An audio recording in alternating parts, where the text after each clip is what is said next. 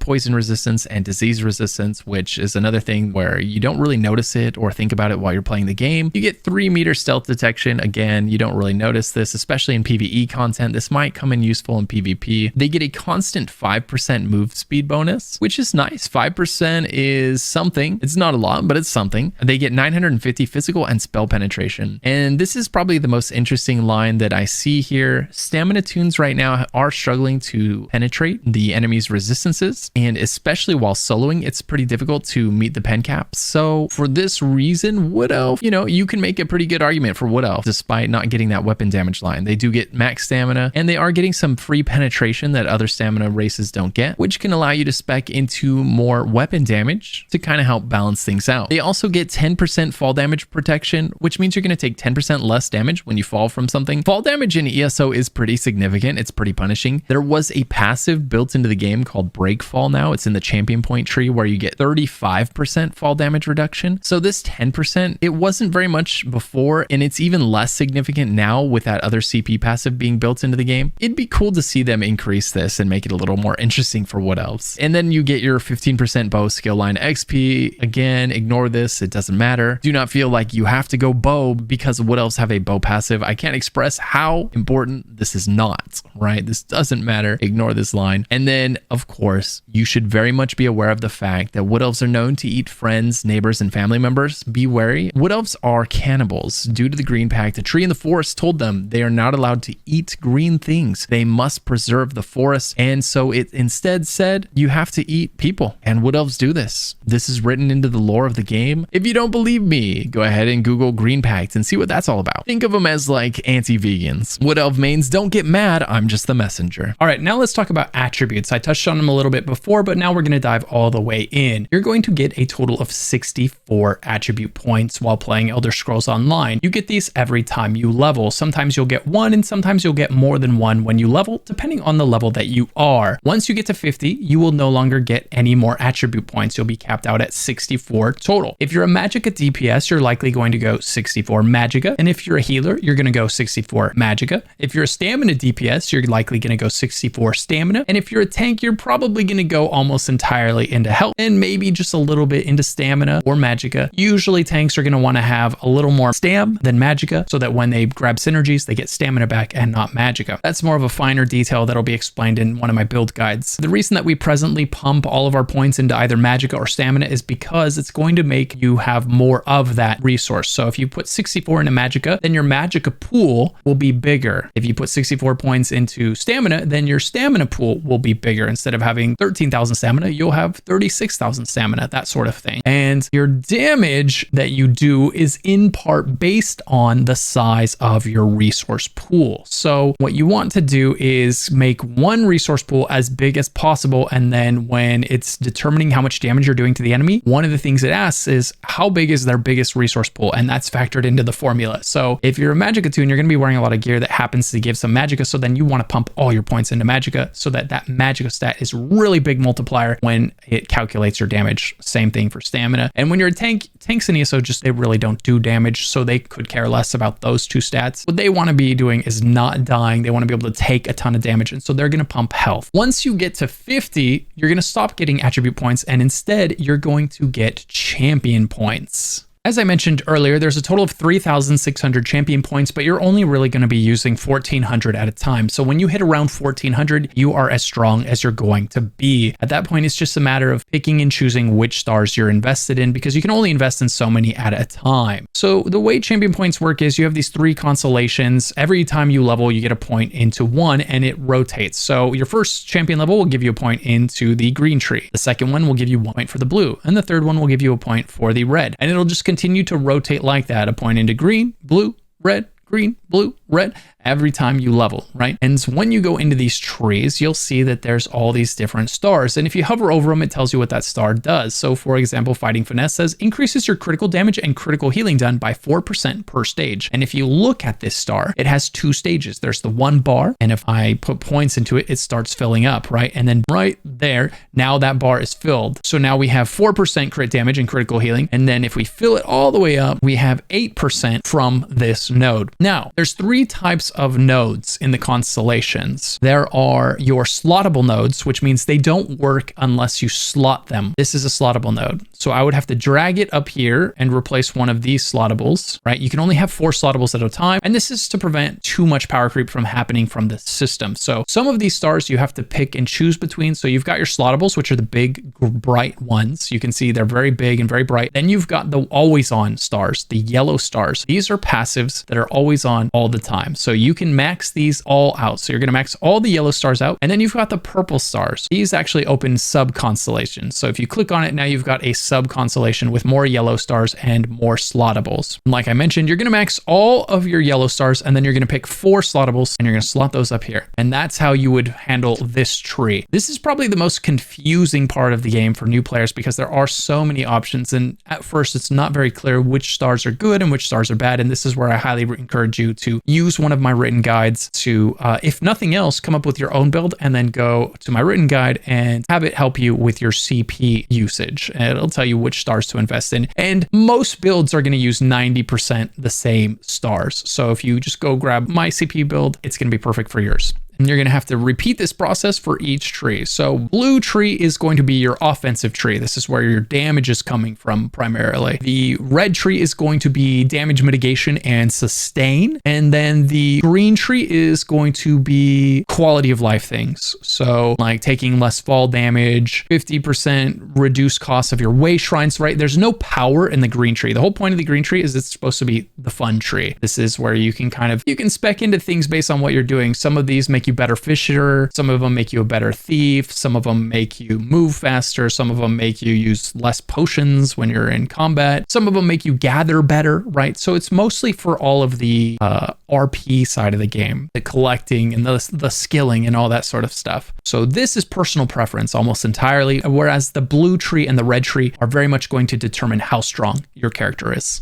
Next up, I'm quickly going to touch on major and minor buffs. The way major and minor buffs work in ESO, these are very, very important. These are very powerful buffs. The named buffs are very powerful. And generally, when you're putting your build together, you're going to want to make sure that you have a few very critical ones. And right now, for instance, if we look at this skill, Barb Trap has minor force attached to it. You can see it there in the description of the ability. So minor force will stack with major force, but minor force will not stack with minor force. The purpose of giving these buffs names is so that you know that you cannot stack it with another buff of the same name. So you would not want to wear 2 skills that give you minor force, or you would not want to wear an ability that gives you minor force and then wear an armor that gives you minor force, right? Because minor force does not stack with minor force, but you could wear something that gives you minor force and wear something that gives you major force, as long as it is not the same exact name. So a minor buff will stack with a major buff, and a minor buff will also stack with a different minor buff. So you could have minor force and you could stack that with minor savagery. As long as it's not the exact same name, you're good to go. That's just something that's worth mentioning that a lot of people don't know about when they first jump into ESO.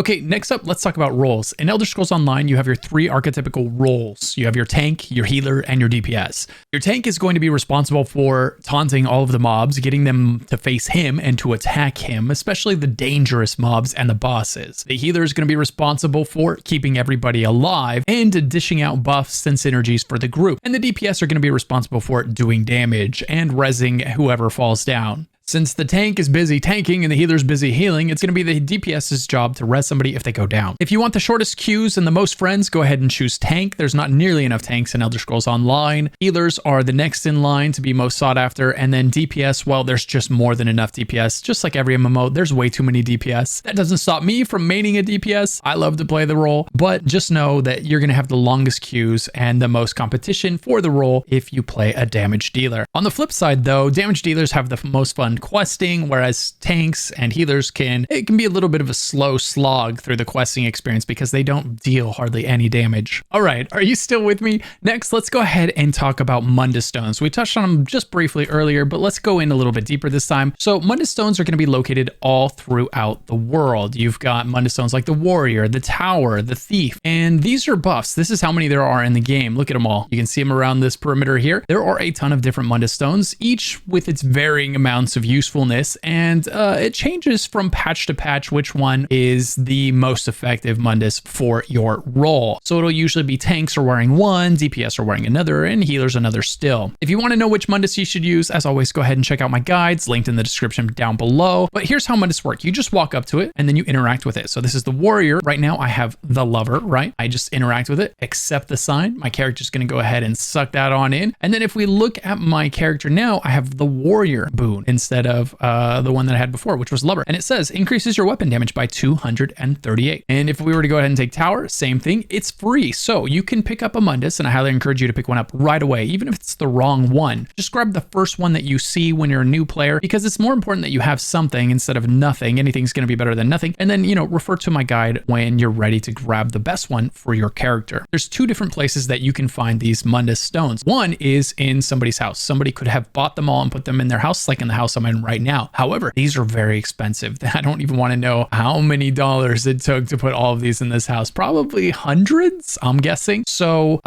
if we open up the map, there's a free way to get these. If you don't have a friend, for instance, that spent hundreds of dollars putting them all in their house, you open up your map and then you look for these symbols like this one right here. It's the steed, right? And if you go over to that and you grab it, it says the steed's going to increase your run speed by 5% and your health recovery as well. So these are located all over the world. So maybe refer to one of my builds, see which one you need, and then Google where you could find that stone out in the wilderness. And then you just teleport to that zone and you run to that spot on the map and you grab the Mundus Stone that is recommended for your build. This is one of those things that new players often miss, and they'll get to like level 50 and realize that they never grabbed this massive free passive that they could have been running around with since level 1. So make sure to grab it early. Now, speaking of the open world, like I mentioned earlier, you can go to any zone in any order because there's world scaling. So let's say the entire world is CP 160. Like all your enemies are CP 160. And when you're level 1, you're being given a hidden buff that makes your character perform as though he is CP 160, right? You're getting this buff, this general buff that makes your character a lot stronger than it is. So that allows your level 1 character to fight these 160 mobs. And when you level, that buff is slowly stripped away from your character. So you'll see as you level, your stats are actually going to go down unless you put on higher level armor to replace those lost stats, right? So if you keep leveling up, but if you don't put any gear on, your character's actually getting weaker if you're not replacing your gear as you level up. So if you're wearing level 20 gear at level 20, you'll be at 100% effectiveness. But if you're wearing level 20 gear at level 40, now your character is only like 50% effective, right? You're actually, even though you're higher level, your character actually got weaker because you didn't replace that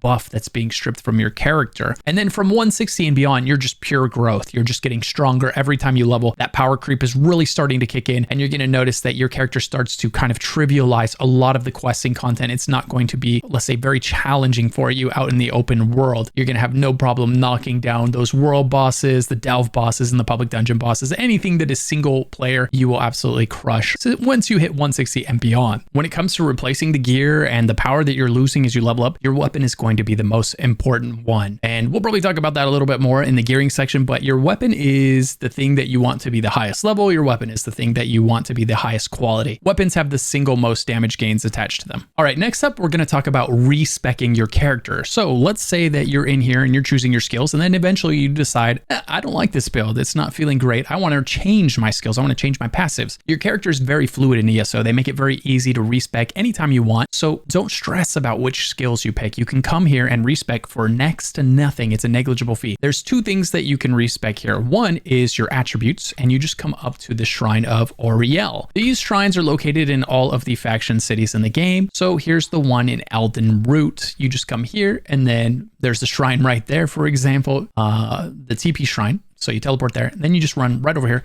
and you've got the Shrine to Auriel. Interact with one of these in any zone that they are in as well. They'll be in all of the chapter zones as well as the faction zones. And then you make a donation of 3,200 gold, which is next to nothing once you get going in this game. And that's going to reset your attributes and allow you to spec them however you want. I'm going to put them all into stamina because this is a stamina DPS. And then you can also come to this shrine, the Shrine to Stendarr. It's this little thing here. You can kind of see it right there. And we have two options at this one. My character has every single Skyshard in the game. And this is based on, the cost of this is based on how many skill points you have. So the more skill points you have unlocked, the more it costs to do a full respec, which is why mine is going to cost 22,000 if I need to do a full respec. Now, I have way more skill points than I need, so I almost never need to do a full respec. I'm just going to respec my morphs, my skill morphs, which is only going to cost 2,450. Now, if that doesn't make sense to you, I'll quickly review what that means. So every skill, right, when you pick a skill, like this one here, we have Bone Totem, right? So I'd put 1 point into that. And then at that point, it allows you to upgrade it one more time, and you've got morphs, right? So I could either go Remote Totem or Agony Totem. And Remote Totem is going to basically be a similar skill, but it's going to allow me to cast it wherever I aim it as opposed to right on top of me. It turns it into kind of a ranged ability, right? So if I do a full respec, I'll be able to get all of my skill points back, even the base one. If I do a morph respec,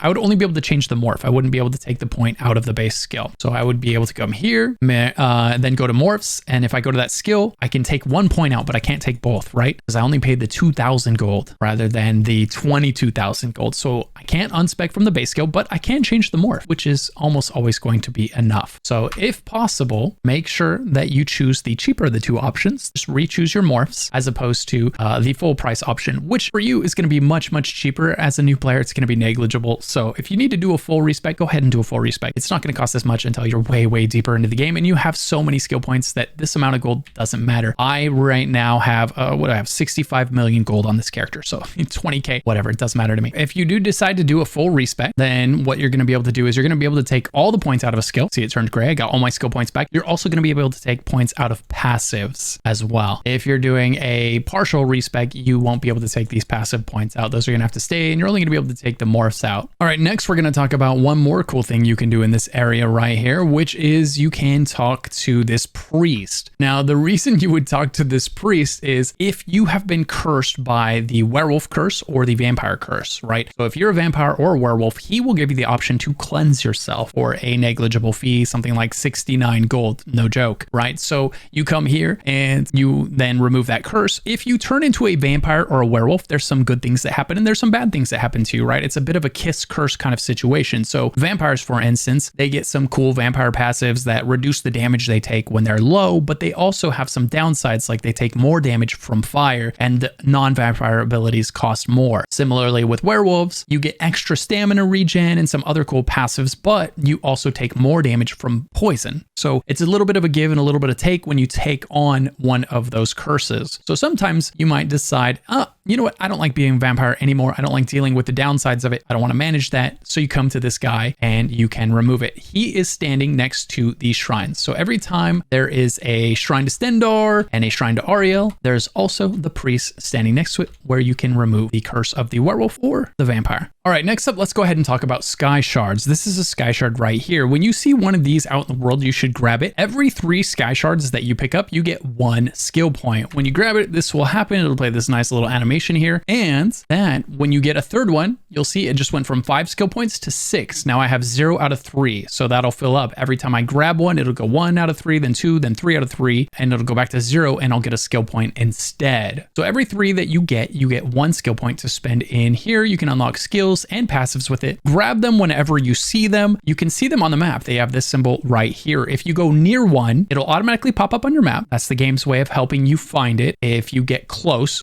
So because they can be kind of tucked into weird little places, kind of hidden out of sight, and that's just them being nice. They added that feature kind of recently, actually, but that only activates once you get fairly close to it. There's a nice add-on called Map Pins. By the way, I will link my add-ons guide in the description below so that you can have all of my favorite add-ons. There are some really essential ones there, but map pins will make it so that you can see them all over the map, regardless of whether you've been close to it. So like this one over here, I've never been anywhere near it, but I know I need to swing by that area and grab that Skyshard on this character because I have not done that yet. All right, next up, let's talk about guilds. In ESO, you can be in 5 guilds at any one time, and that's because guilds have very specific purposes in ESO. In ESO, you can be in a trading guild, you can be in a PvE guild, a role-playing guild, a social guild, a PvP guild, a questing guild, or a crafting guild, right? So because the only way to use a guild trader is to be in a trading guild, ESO lets you be in up to 5 guilds, basically. This is the reason. Otherwise, you can't really interact with the economy in a meaningful way. You've got to be in a trading guild, and that trading guild must have a trader. So one of the things you're going to want to do once you have a ton of stuff that's worth selling is come in here, click on trading, and then click on has trader, and then you're going to want to join one of these trading guilds. And you'll notice, looking for serious trader to join us, we have a consistent high selling kiosk, 200k in sales, or 30k raffles weekly, right? So they want you to sell 200,000 gold worth of items every week. A new player should not join this guild because you're going to fail or you're going to stress trying to meet the sales quota, and it's going to turn the game into a job for you. So don't join something like that. You want to join a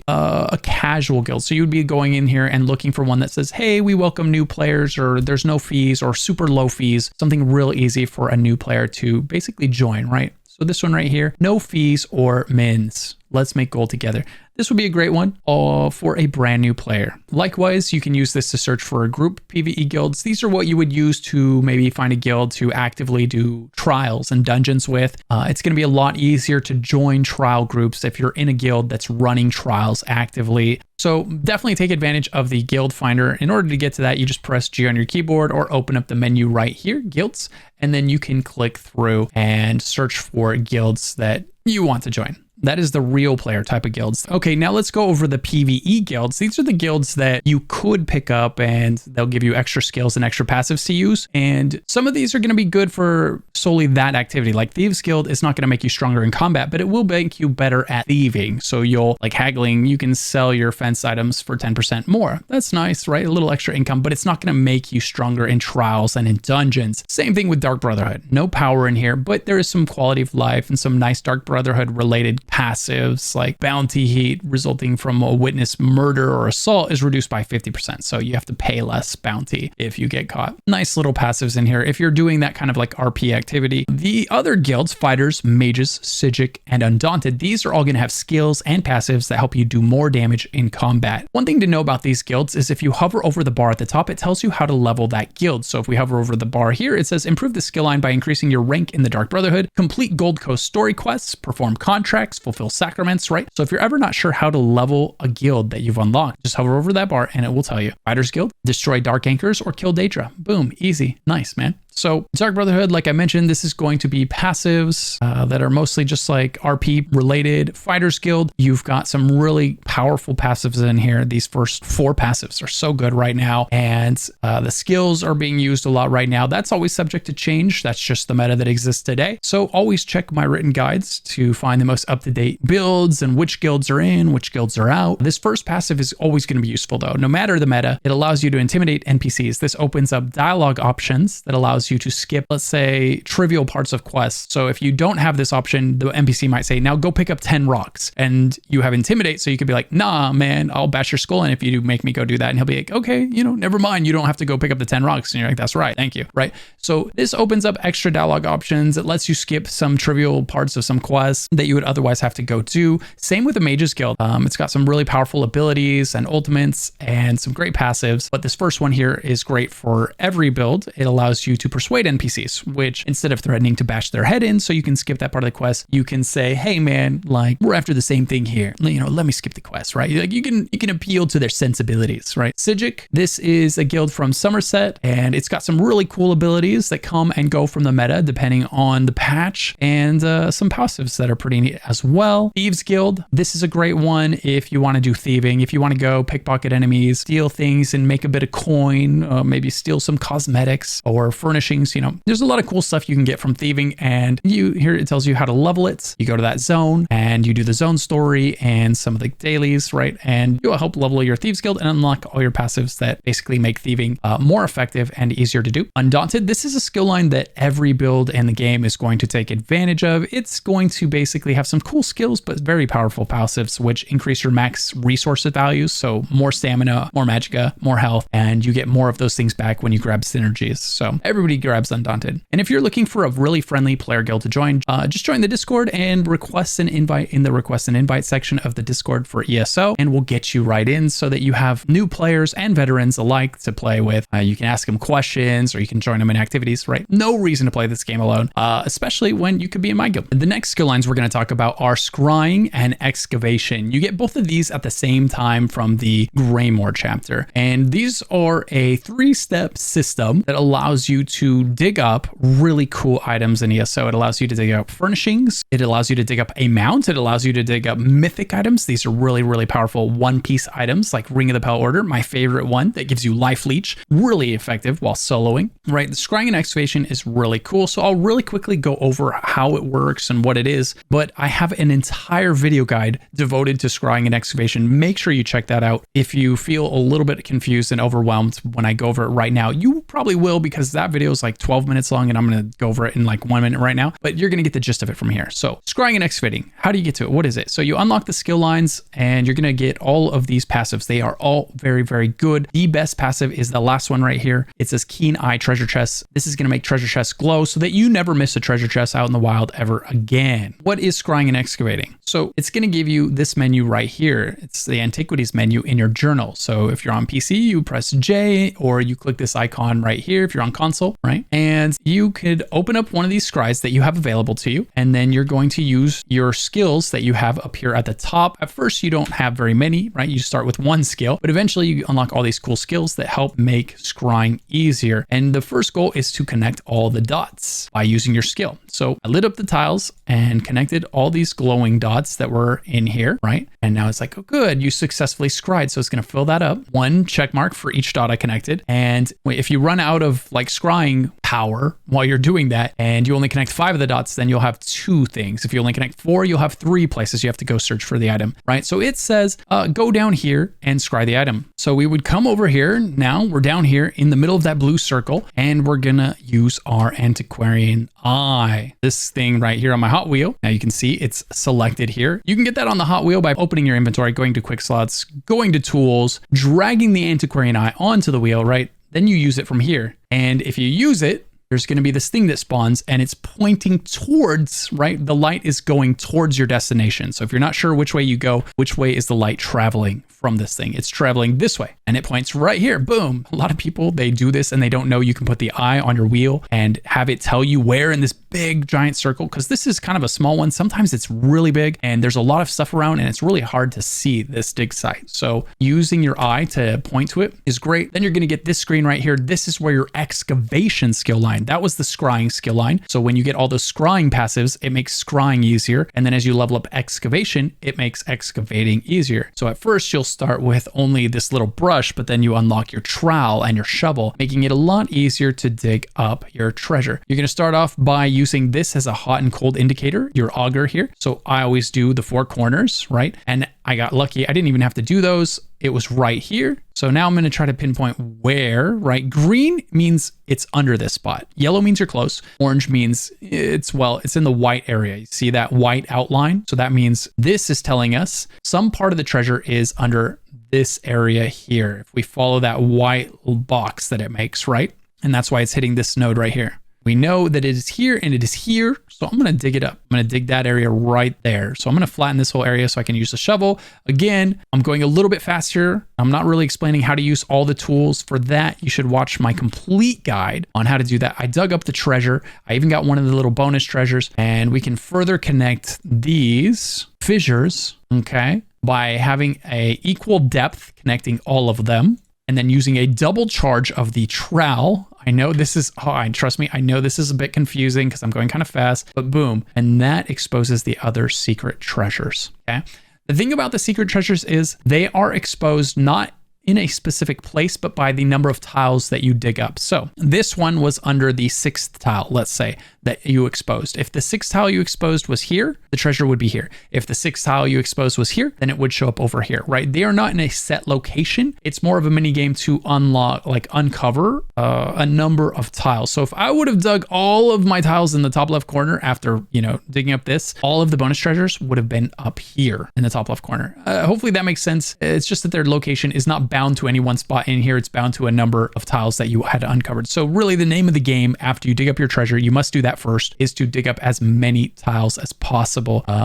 And fissure connecting is the best way to do that. If you ever have any questions on fissures or scrying and excavating, check out my scrying and excavating guide, link down in the description below. I have a whole video guide on that. It's kind of like, it's a big topic to put into this really long guide. So yeah, that's scrying and excavating. And as you can see, it gave me a new lead that I could go dig that one up next if I wanted to. It could also give you a lead for the mythic item or a piece of furniture, right? You never know what you're going to get from those things. If you want to dig up certain leads or certain mythic items, be sure to check out my website. It has locations of the leads for mythic items, especially the best mythic items. So check that out, link down in the description. All right, next let's dive in a little bit more on the front bar and back bar, how they work, why they work the way that they work, how you should expect to be utilizing them in the future. As kind of mentioned earlier, you have the front bar, which is the first 2 weapons here, and then the back bar, which is your back bar weapons. The back bar is going to be unlocked at level 15. So you won't have access to the back bar and the second weapon slot until you get to 15. And then once you get 15, you can put another weapon back there. So right now I'm running dual wield on the front bar. I'm wearing a 2-handed weapon on the back bar. And this is allowing me to put dual wield abilities on the front bar and 2-handed abilities on the back bar, as well as taking advantage of the passives that are associated with those weapons. The passives that are associated with those weapons are only active while you're on that bar. So I only get the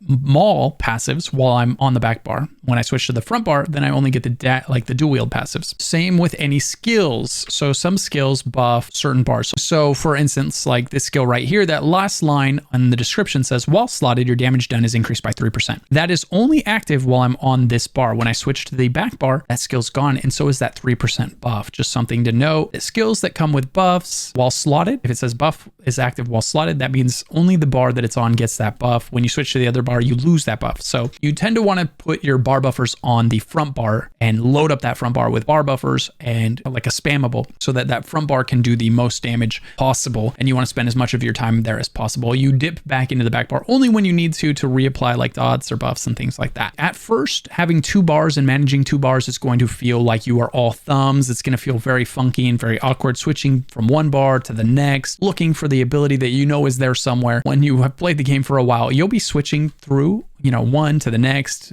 You'll use your ability on the front bar, and then you go to the back bar and use one ability, and go to the front bar and use another, and then to the back bar to use another. And you'll be switching and using abilities and firing them off in rapid succession before you know it. Trust me on that. I know at first it's going to feel awkward. At first it's going to feel like it's hard. Everybody starts there, but you know what? Far worse players than you have got good at bar swapping and using abilities. I just promise you that, okay? All right, the next thing that we should go over is gear and sets. Elder Scrolls Online has, I think, around or over 500 sets in the game right now. Sets are, well, you get 5 pieces of a set and you get buffs for each different combination, right? So at 2 pieces of the set, you get, in this set, critical chance. And on 3 sets, you get minor slayer. So if we take Relly, for example, Relican's Perfected Jack, when I have 2 pieces of this set, I get 657 crit chance. When I have 3 pieces, I get minor slayer. When I get that 4th piece, I get another line of crit chance. And when I have all 5 pieces, I get another 2 bonuses, right? So sets in Elder Scrolls Online work in that way. If you have 2 pieces, you get a bonus. If you have 3, you get another one, and 4, and so on, all the way up to 5 pieces for most sets. There are some sets that are less, and there are some sets that are more, but most of them are 5 pieces. So generally, most builds, and I do say most because there are exceptions, most builds are going to be running 2 different 5-piece sets. So you'll run 5 pieces like on the body, right? 1, 2, 3, 4, 5. And then you'll run 5 pieces on the jewelry and the weapons, right? 1, 2, 3, 4, 5.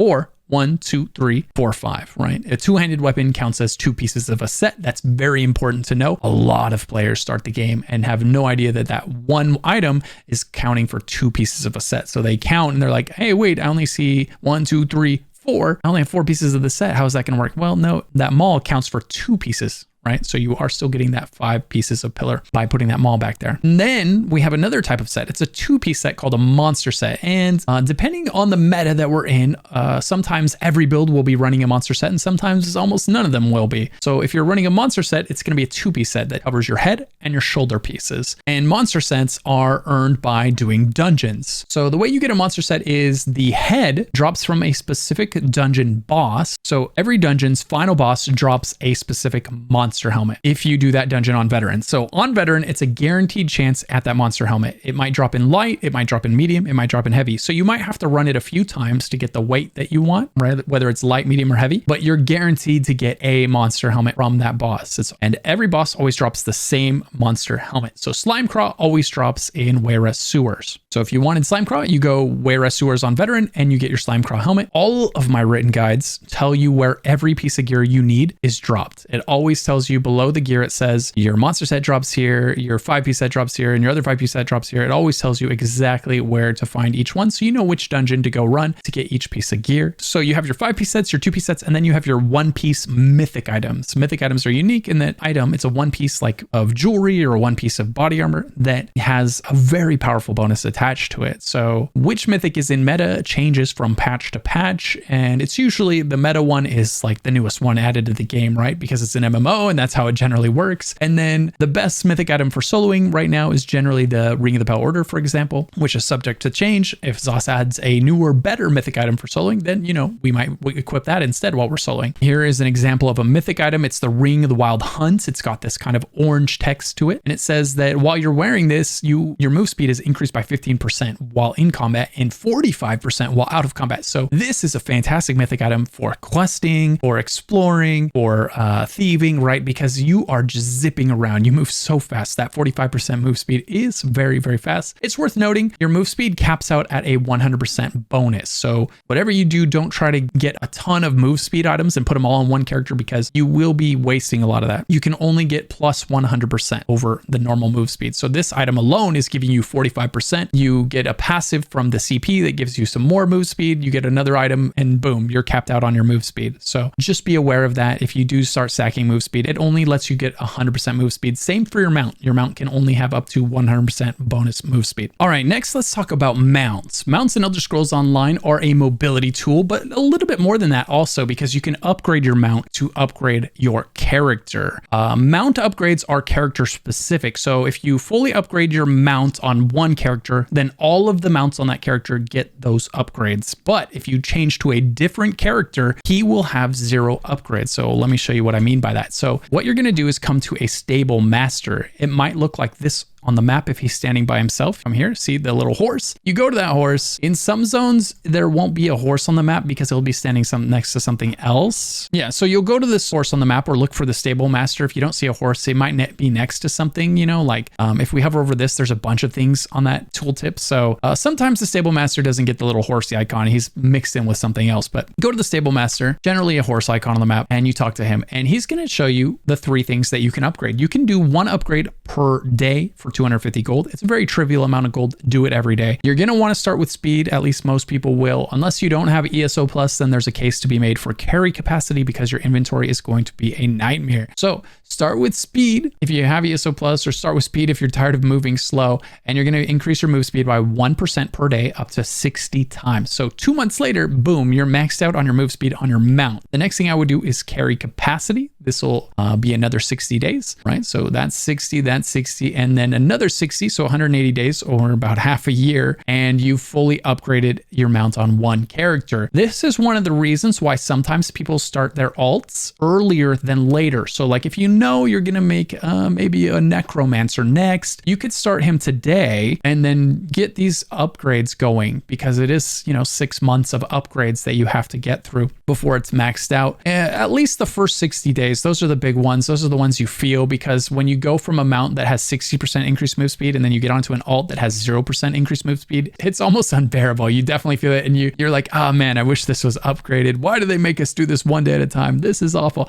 right? So that's something you'll hear people complain about. Why are mount upgrades not account wide? And maybe some days also will hear that call, and maybe they will make them account wide one day, but today is not that day. So make sure you start these right away. And again, I recommend speed, then carry capacity, and then stamina, unless you're going to be going to Cyrodiil and being a PvP main, then maybe stamina after speed, because it's going to make it take longer for you to get knocked off your mount in PvP, which is nice. You might be wondering how you get them out. Well, at level 10, it's a level up reward. So boom, you'll hit level 10, and then all you have to do is hit H on PC or whatever the mount button is on console, and your mount will summon underneath you. You may have to slot the mount once you get it. It might not automatically be there. It'll most likely be there. On PC, it's going to be H. But if for some reason you hit 10 and the mount doesn't spawn when you press the mount button, just open your collections menu, go to your mounts, and then choose. You'll only have one. It'll be the Sorrel Horse, and you just double click that, and it'll equip it as your default mount. If you have other mounts, you can choose other mounts in here as well. This is all in your collections menu, which is right here, this little collections icon, and then collectibles, and then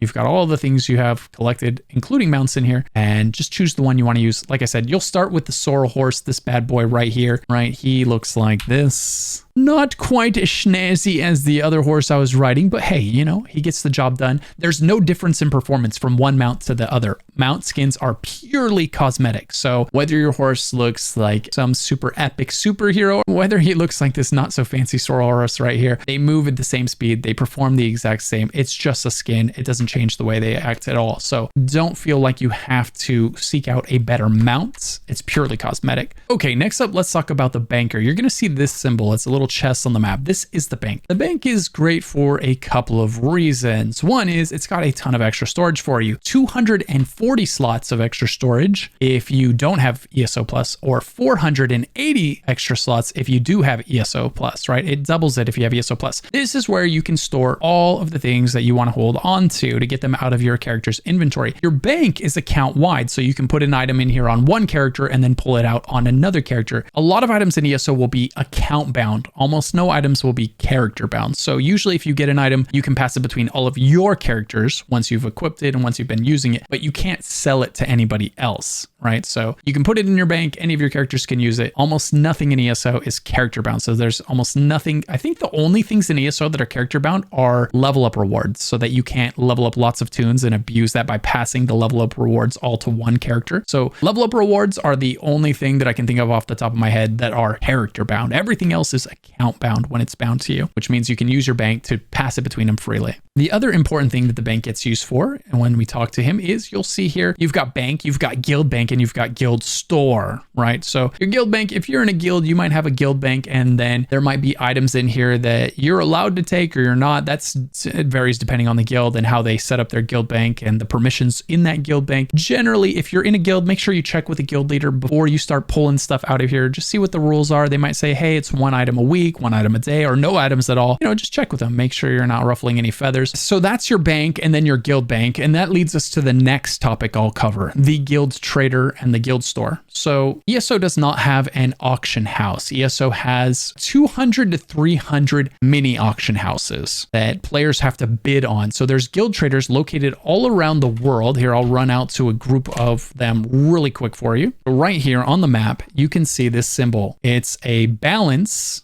right? It's like a balance. You've got the scales there, like the scales of justice, right? And then you've got a banner behind that, right? That banner indicates that it is guild traders. If you see the balance, you see that scale without the tabard or without that banner behind it, like this one right here, these are just NPC traders, like general merchant. It's, you know, he's selling you really super basic items. It is not stuff that is being sold to you by other players or by trading guilds. The tabard means that is the stuff being sold by trading guilds. All right, so when you come up to the guild trader, you're going to see that nothing is there, right? And that's not because they're not selling anything. It's because you haven't searched for something yet. They're actually selling hundreds or even thousands of different items on this one trader. So if you hit start search, it's just going to show you literally everything that's for sale, which is not useful in any way, shape, or form. I promise you. It's going to show you a bunch of junk. What you want to do is click on this box up here. So for instance, if you came here because your build recommended lava foot soup, it's a very popular stamina food, lava foot Okay, so we have the recipe and the food itself. You don't want to buy the recipe, especially as a new player. The food itself is very cheap. So we're gonna click on that so that it puts it in quotes, right? That means it is typed right. You don't have any typos, because what are the odds you're gonna type lava foot soup dash and dash salt?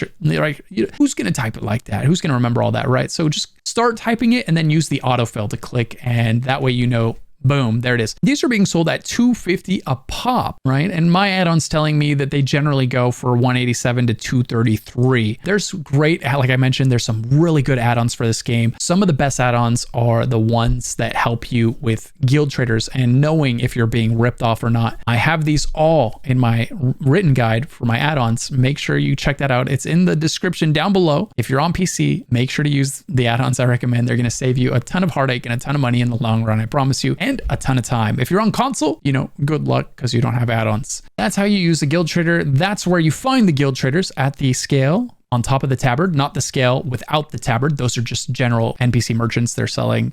Sometimes it's, you know, furnishing. Sometimes it's really basic recipes, you know, random stuff like that. Okay, so that's how you buy from guild traders. How do you sell on a guild trader? Well, that's a great question. You're going to come over here to the bank. Remember how I said you had to join a trading guild that had a guild trader? So first you would do that. You would go to the guild list. You would click, you know, guild finder. Then you would browse guilds, click trading, has trader, and you would have to find a guild that actually has one of those trading spots. That guild, that little NPC I was just talking about, there was a guild out there that bid millions of gold to have that NPC for 1 week. And they have to rebid every single week. This is ESO's gold sink, if you will. And there's hundreds of those NPCs located in the game. Every single zone has a batch of guild traders in it, right? And so there's tons of them out there. It's a fragmented auction house, basically. It is my least favorite part of Elder Scrolls Online. I would much rather have one centralized auction house. I talk to one NPC, I search for the item, it shows up, I buy it, I'm done. Rather than going to an NPC, searching and being like, I don't know if this is a good price, then checking the next one, check the next one, right? Because you have to check multiple ones to make sure you're not getting ripped off. But you know, it is what it is. That's the guild trading system that's in here. That's the auction house system that exists. ESO is a great game, but no game's perfect. And so I would say this is probably my least favorite part of ESO. But anyway, I digress. We get back to it. So how do you sell on a guild trader? So if you're in a trading guild that has a guild trader, what you're going to do is come to the bank.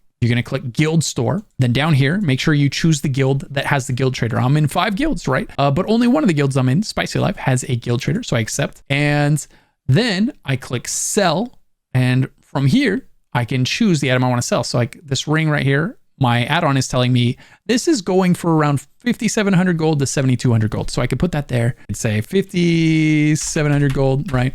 And boom, I could list it. And so the house is going to take 399 gold. My profit is going to be 5,200 gold, right? Very, very insignificant item. I could also sell, if I wanted to make more money, I could sell like cosmetics, right? Like motifs. Like down here, I have one that's 33,000. I have a lot of really cheap ones in my inventory that I need to get rid of. I'll do that after this video, right? You can sell stuff on here to make money. So right now, for example, I'll list this one, 33,000. So I'm going to put it to 32,000. I'm going to just undercut just a little bit. I don't really need the money all that much anyway. And I just want to get it out of my inventory and into the hands of someone that's going to enjoy it, right? So boom, there we go. We're going to sell it. And now when somebody buys that item, that money will come to me in the mail. All I have to do is click on this button down here.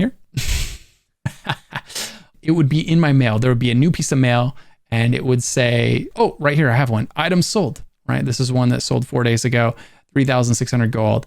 And I just grab that and delete that. So that's how you sell on the auction house. You got to be in a trading guild that has a guild trader. Then you come to the bank, you go to the guild store, you click sell, you list your items for whatever price you want to, and you're good to go. It's a little bit convoluted. I know it's not my favorite part of ESO, but it gets the job done. And hey, who knows, maybe someday we see them do a massive revamp on this system so that we have a more centralized trading system that's a lot easier for new players to access. All right, the next thing that we're going to go over is cosmetic customization, how to do it, how it works, and why it is so amazing in Elder Scrolls Online. Cosmetic customization is something that ESO does better than just about any other MMO out there. I mean, honestly, I can't think of one that really has the level of customization that ESO has. Final Fantasy comes close, WoW comes close, but both of those systems don't have a lot of the options that you do in Elder Scrolls Online, and it's certainly not as conveniently, laid out. You know, the glamour system is kind of clunky. The transmute system is really nice, but it doesn't have quite as many options as the ESO Outfit Station does. So this is one thing that ESO does really, really well. And here's what. So at the Outfit Station, you'll see, well, let's start with dies. Here's all the dies that you can have in ESO. This is every die in the game right now. You can sort it by rarity if you're a monster, or you could sort it by hue, you know, if you're someone with, like, you know, a bit sane. So this puts all your reds together, you know, your yellows, your greens, your blues, purples, right, and so on. So this makes it much easier to pick the color you're looking for when you're trying to put a look together. And it tells you if you don't have a die unlocked, it tells you why. So Mudcrab Maroon says unlocked by the Chitin Accumulator achievement. And by the way, all these dies are unlocked by achievements. You earn these dies. You don't have to buy them. You earn them by getting achievements throughout the game. Sometimes it's from doing a dungeon, sometimes from a trial, sometimes from a quest. It just depends on the die. But if you right click on it and you can view the achievement, it tells you what you have to do. For this one, I need to collect these very rare trophies. And the Gossamer Winglet is the one I don't have. I've spent a bit of time trying to get this damn thing. And let me tell you what, it hasn't dropped, and I'm never going to use this color, so I am not very motivated to keep trying. So that's all the dies, and then you can apply those dies over here to a piece of gear. So if I wanted to put this, whatever is a faded Dwemer Scholar Red, right, I could put this all over this gear, right, on these die channels. Each piece of gear has up to 3 different die channels that you can customize, or you could just randomize your dies. You don't know what you want to put on, you're looking for a new look, you're not sure what to go, you can start by randomizing. I always start by randomizing dies and gear until I see something that inspires me, right, a combination or something. You know, unfortunately, I hate everything that I've seen so far here. So I'm gonna go back to my default look. We're gonna keep this one. And then you've got the armor styles. Here you can see all of the helmet motifs I've found. So in WoW, you find transmogs. In Final Fantasy, you get your glams, right? In ESO, you get motifs. They look like this. It's little pieces of paper.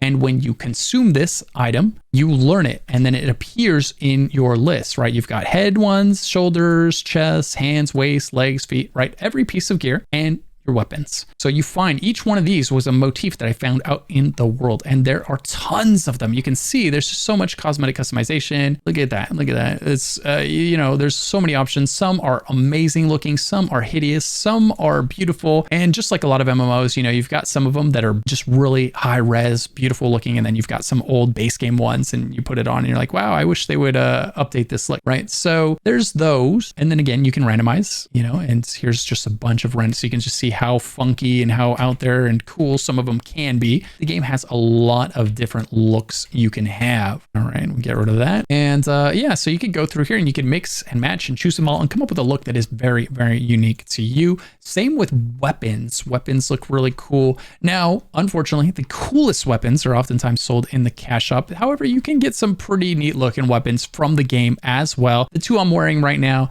these are cash shop. You can tell because of all the day glow, all of this, you know, particle effects. If you see particle effects, that's generally cash shops. Now I'm going to put 2 non-cash shop items on, right? So these are 2 non-cash shop items. So the fire that was coming off of it, that was my fire enchant. That'll happen every once in a while. Even on a, you know, base game item, you'll see a little bit of fire coming off of it, but see how these don't glow.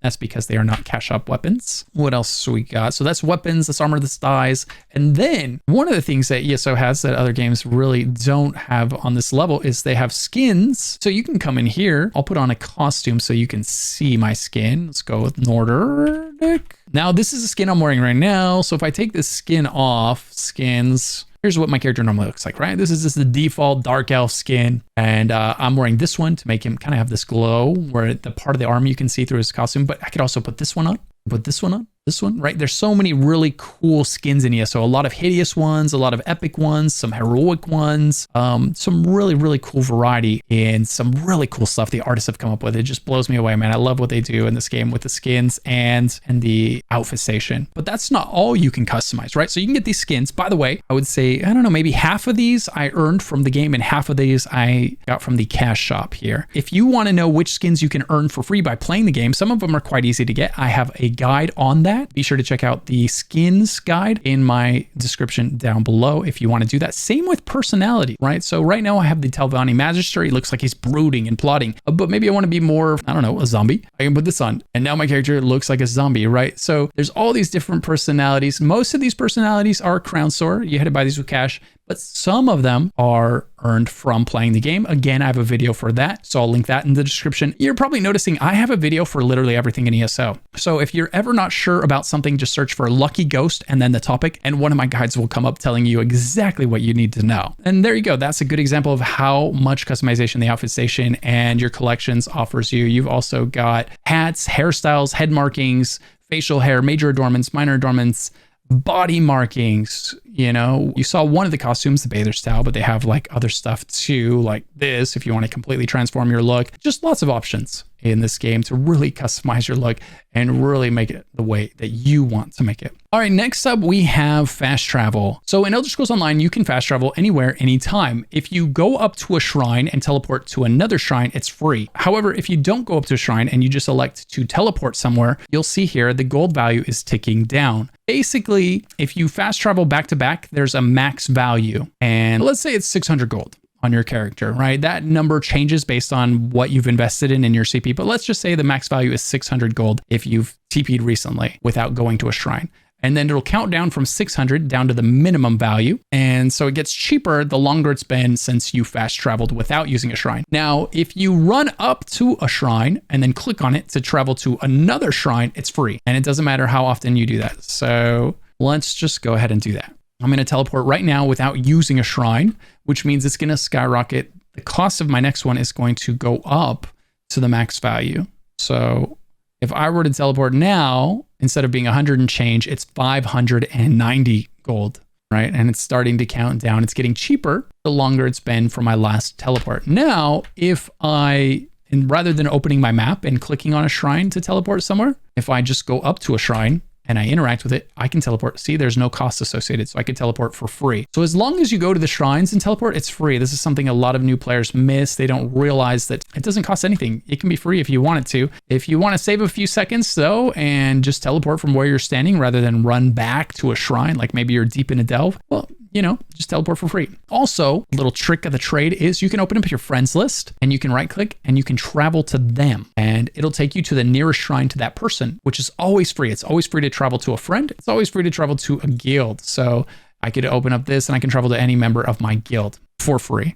So if you want to get out of where you're at and you want to get to a shrine, it'll boom, then that'll drop you right next to a shrine when you land, and then you can use that shrine to teleport wherever you want for free again. It's a little bit of a double jump, but it saves you gold if maybe you're a new player and you don't have a lot of gold to spend on traveling like that. All right, the next thing that we're going to talk about is group content. Elder Scrolls Online has a few different types of group content. It's got dungeons, it's got arenas, and it's got trials. Trials are Elder Scrolls version of raid. So there's 3 different difficulties for each type of content. There is normal, then there is veteran, and then sometimes there's even a hard mode difficulty. So if we open up our party finder here, so if you're on PC, you just go to P on your keyboard, or you press this button right here if you're on console, right? And it opens up this menu. And then for dungeons, you just click dungeon finder, random normal dungeon, and join the queue. And that'll automatically join you with other players. Make sure to choose your role first, right? You have to choose whether you're a tank, a healer, or DPS. I encourage you to pick a damage dealer if you're a damage dealer. And if you're not a tank, don't play as a tank. People really frown upon that. You will get some very nasty comments from players a lot of times. But if you are going to tank, just make sure,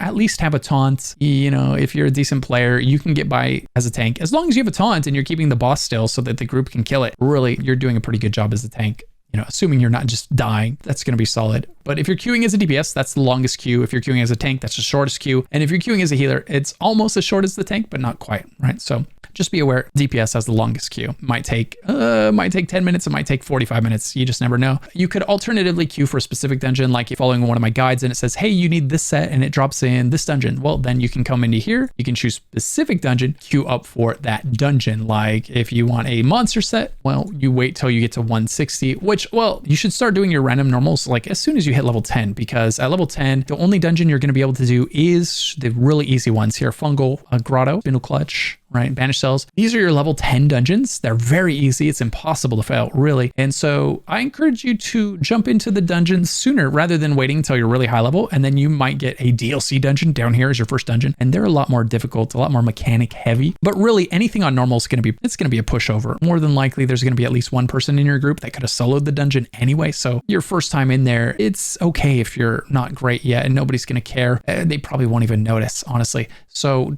Don't worry about being a new player in ESO. We were all there once. Get in there. And dungeons are the best place to get crafting materials, right? Because you get so much gear dumped on you and you can decon that at the end of the dungeon. So you get great experience, great crafting materials. You get a skill point the first time you do each dungeon. You get so much value for your character, so much gains for your character for each dungeon you do the first time. So I highly encourage you to try to do every single dungeon at least once, and definitely do one random normal dungeon a day if you can. If you have time, definitely do that. As for veteran dungeons, never do a veteran random unless you're really experienced and you know what you're doing.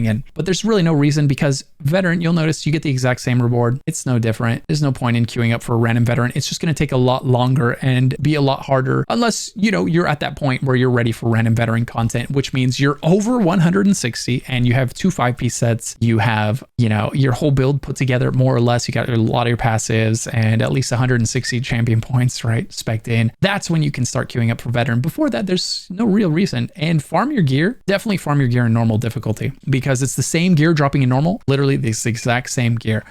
It's just 100 times faster to farm it in normal. And since it might take you 10 or 15 runs of a dungeon to farm that set, you don't want to try to farm it in veteran where the dungeon runs take 3 times as long. You want to farm those 10 or 15 runs in normal where you smash through it, you get the gear, and then boom, you can use that gear to conquer that veteran content when you're ready. Okay, so that's dungeons. Then there's also trials. So for trials, what you're going to do is open up your group menu. That's this one up here in the middle, or just press P on computer, and you're going to click on Group Finder. So right here, Group Finder, and then click Trial, and the game is going to show you all of the trial groups that are forming right now. There's one for NHOF, that's Normal Halls of Fabrication. As you can see right there below you, it tells you what that abbreviation stands for.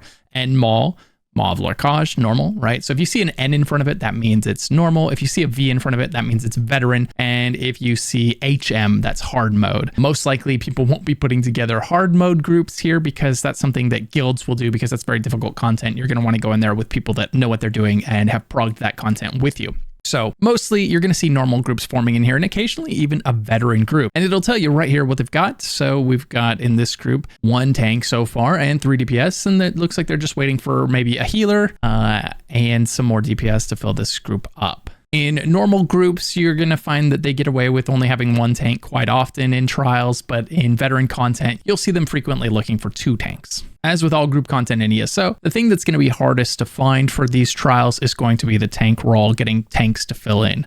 DPS are a dime a dozen, and healers are fairly common as well, although not as common as DPS. Alternatively, I would highly recommend, if you find yourself really enjoying trials and you want to get into that scene, join a trial guild. They will set up like a schedule where they say, you know, every Friday we're doing this, and you can sign up to run it. So on Friday, you know, at 6 o'clock, you already signed up. You're going to be in the group that runs Sunspire at 6 on Friday. Like, you know, your name's on the list, and they might have a group at 6 and a group at 7, and you can pick the time that you want to go and the dungeon and the trial you want to go to. Really recommend joining a PvE guild that does that kind of stuff if you want to get into that kind of stuff. So dungeons are 4-man content. That's 1 tank, 1 healer, and 2 DPS. Trials are 2 tanks, 2 healers, and 8 DPS generally. Now there's some flexibility there. Sometimes groups will elect to take 1 tank, or sometimes there's content in trials where they take 3 tanks. It just kind of depends on the trial and the group and how they want to set up for it. But on average, let's just say 2 tanks, 2 healers, 8 DPS. And then the arenas are going to be 1 tank, 1 healer, and 2 DPS, much like the dungeons. The arenas are usually you stand in a room and then waves of enemies spawn and you just kill them. That's what an arena is in ESO for the most part. The exception being Vatashran Hollows. It's a solo arena that's more like a dungeon. It's a solo dungeon. You run through it and you kill bosses. But the rest of the arenas right now, you spawn into a room and then waves of enemies come at you. You kill them, and the final wave's a bot. And then finally, there's a brand new piece of content called Endless Archive. I believe they're changing the name of this to Infinite Archive. So if you hear them talking about Infinite Archive, that's what this is. They're changing the name as we speak. To get there, all you have to do is open up your map, click on Apocrypha, and click on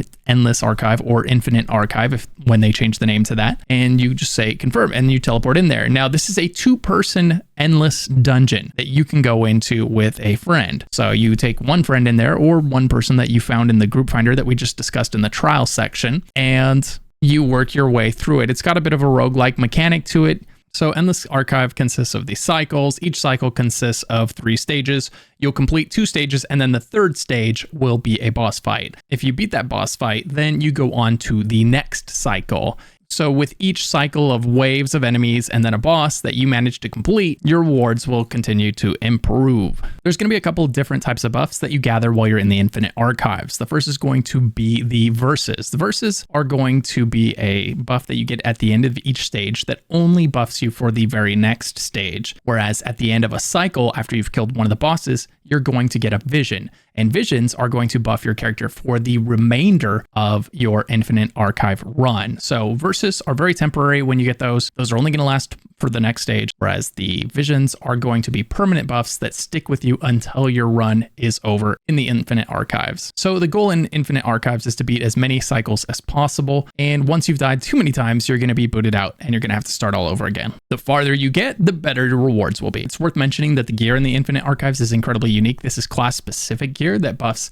class-specific abilities. You can't find anything else like this in the game, anywhere else in the game presently. So if you want something that's really tailored to your class for a really unique build, swing on by here to collect that gear. One of the most interesting rewards that you'll get in the Infinite Archives is your Archival Fortunes. It's a currency that you earn in here. And one of the things you can do with this currency is buff your future runs. It'll make it so that you can get farther in future runs. So there's a little bit of progress through these Archival Fortunes that carries over from one run to the next to make each attempt a little bit easier than the one before it, and to make sure that you always have a good chance of getting farther than you did on your last attempt. But that's not the only thing you can buy with your Archival Fortunes. You can also get things like furnishings, gear, and deck fragments. All right, now let's talk about the gear cap, because I've kind of touched on it a couple times in the video already, but it's something that's really important to understand. So let's dive into it head first here. The gear cap in Elder Scrolls Online is CP 160. So it's level 50 CP 160. If you look at any of my items right there, it says Ring of Night Terror, and then right below it says level 50 CP 160. That is the max level. That is likely to never change. The only way this would change is if they got rid of the CP requirement altogether and they made the max level for gear level 50, which in my opinion they should do. The first 160 levels of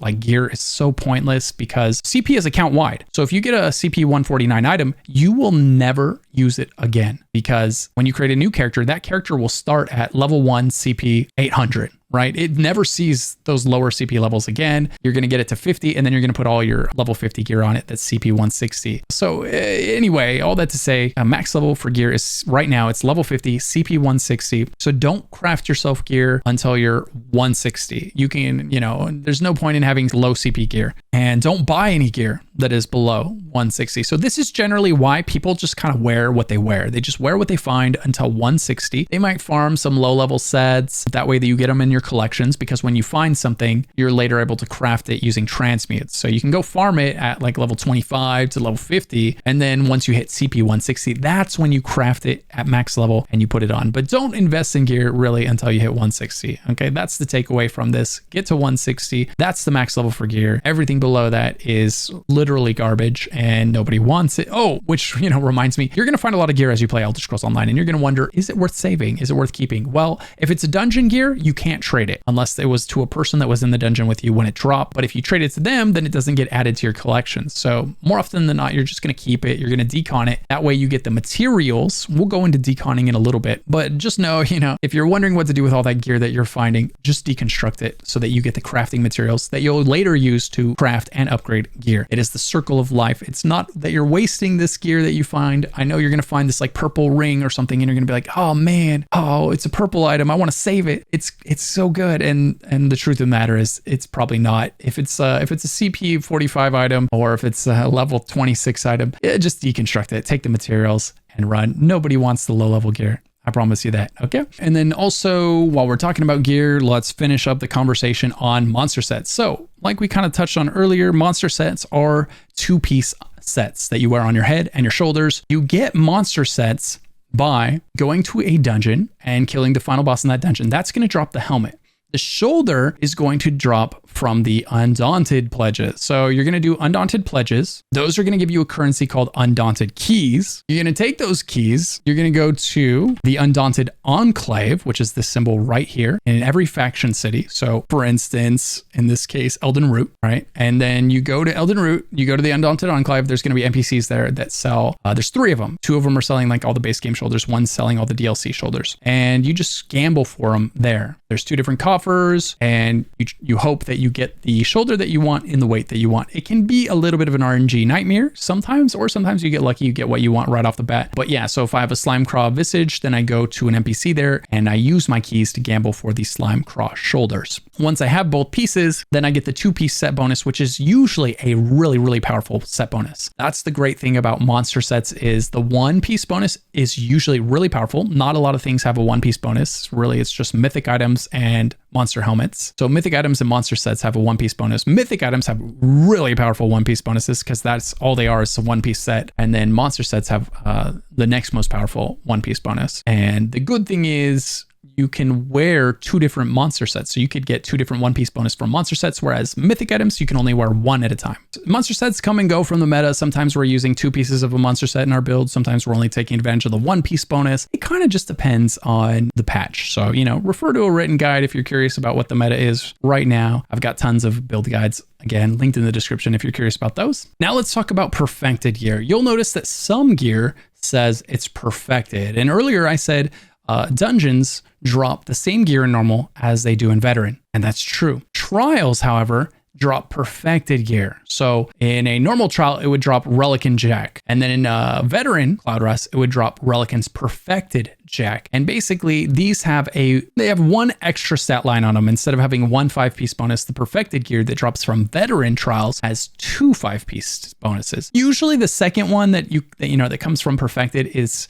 it's a stat like 1000 max stamina like we have here. It's good for maybe a couple % damage, you know. So instead of doing 100,000 damage, your character is now capable of 102,000 damage. It's a very small increase to your character's power, but it is an increase to your character's power. So generally you're going to want to farm your trial gear on normal difficulty first, and then once you have that put together, then you can go ahead and start farming your perfected gear in veteran once you're ready for that. Veteran trials, especially veteran DLC trials, are the hardest content in the game. You know, that's very difficult, especially for new players. So don't expect to be jumping into veteran DLC trials until you're at minimum 300 CP, and most likely a group won't take you till you're more like 600, 700, 800 CP and putting out maybe a 60, 70 or 80k pars. So it's going to be a while before you're farming perfected gear unless you've got some friends helping you out. Okay, that's just normal part of the way it goes. So get your normal gear and don't feel like that's a waste of time to farm that out. It's going to be very, very good, almost nearly as effective as the perfected gear anyway. Much like trials have perfected gear, arenas also have perfected gear. So if you do the 4-man arena on veteran, you can get perfected weapons at the end rather than just the normal ones. And solo arenas also have perfected gear. So if you run Vodashon Hollows on veteran, you get a perfected weapon from that as well. Again, it's just 1 extra stat line. It's usually not a big bonus, but it's a measurable bonus. So it's that last inch of power that we seek out when we're building our characters. All right, now let's go ahead and talk about PvP a little bit. So in Elder Scrolls Online, there's 3 types of player versus player. First of all, we've got the Battlegrounds here. So the Battlegrounds is 4v4v4. You can open up your party menu, same place as the Dungeon Finder, right? And you can queue into the Battlegrounds here, solo or group. So you can queue in solo, or you can group with some friends and queue in as a group. That's up to you. Then you join the queue, and it's going to be 4v4v4. So 3 teams of 4 going at it. That's the Battleground. Alternatively, you could go to Cyrodiil. Cyrodiil is where it's faction versus faction versus faction. So you've got Ebonheart Pact is red, then you've got Aldemary Dominion, which is yellow, and then you've got Daggerfall Covenant, which is blue. So these 3 factions are always fighting, 24/7 in here, waging war on each other, and the goal of which is to capture these keeps here. These 6 keeps in the middle are what determine who the Emperor is in Cyrodiil. It's the most coveted achievement in Cyrodiil, really, is getting to be Emperor while you're there. So in order to become the Emperor in Cyrodiil, you have to have the most alliance points earned in that campaign in your faction, right? So if you're EP, you have to have the most alliance points in your entire faction.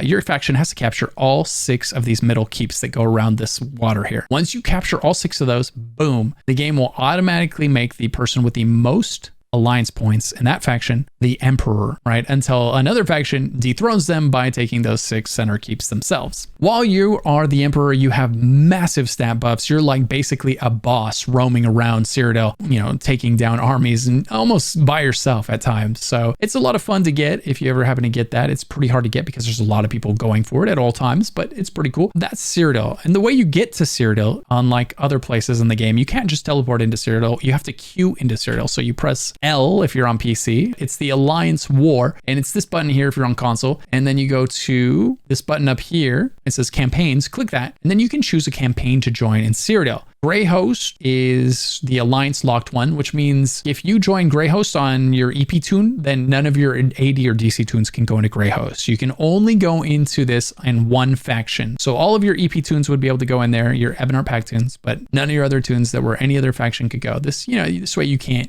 play both sides in that one, right? The rest of them are not Alliance locked. So any toon could go into any one of these if they wanted to. And you can see here how many people are in them. These ones are quite empty, right? Then you've got Standard, which is pop locked for a couple of the factions, and like just Alliance locked. This one's the most popular one usually. There's a lot of people in that one, keeping it nice and full. Cyrodiil can be quite laggy, especially during prime time. So if you go there when nobody else is there, that's simultaneously the best and the worst experience. It's the best performing, but also it can be hard to find like good engaging battles. So it's a bit of a mixed bag in Cyrodiil in terms of performance and experience. If you go there and it's just too laggy, that's when you would fall back to like Battlegrounds or maybe even Imperial City. So Imperial City, same thing. In order to get to Imperial City, you have to queue. Right, you open up the same menu, the Alliance War menu, and you come in here and you pick Imperial City. Now, Imperial City is usually pretty dead outside of a couple of events a year that push everybody in there. So if you go into Imperial City and you don't really run into a lot of people, don't be surprised. That's not terribly uncommon, unfortunately. Imperial City is a PvPvE zone. So you can go in there and you can farm Telvar by killing NPCs, or you can go in there and you can farm Telvar by killing people that were farming Telvar, right? When you kill someone, you take half their Telvar, and vice versa. If they kill you, they take half of your Telvar.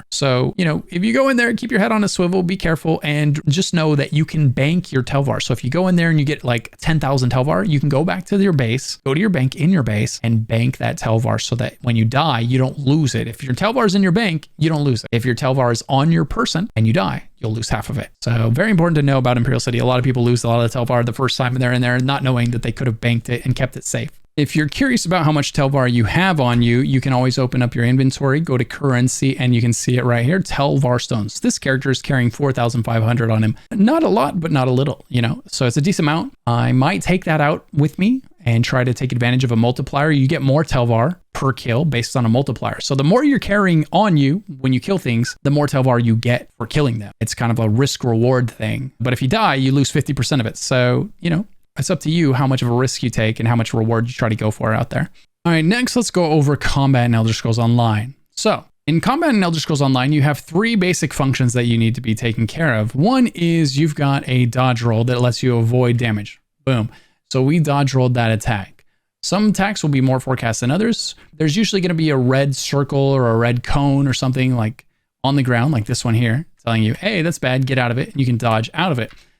You can also choose to block incoming attacks. This is going to cost stamina every time you block an attack. When you run out of stamina, well, one, you won't be able to dodge anymore, you won't be able to block anymore, and you won't be able to sprint, right? Stamina is used for all of those things, so it's very important that you don't run out of stamina if you can help it. You can get stamina back by using a stamina potion, like this, boom, there it goes up, or by heavy attacking your enemy, if you're using a melee weapon. If you're using a staff, when you heavy attack, you'll get magic back.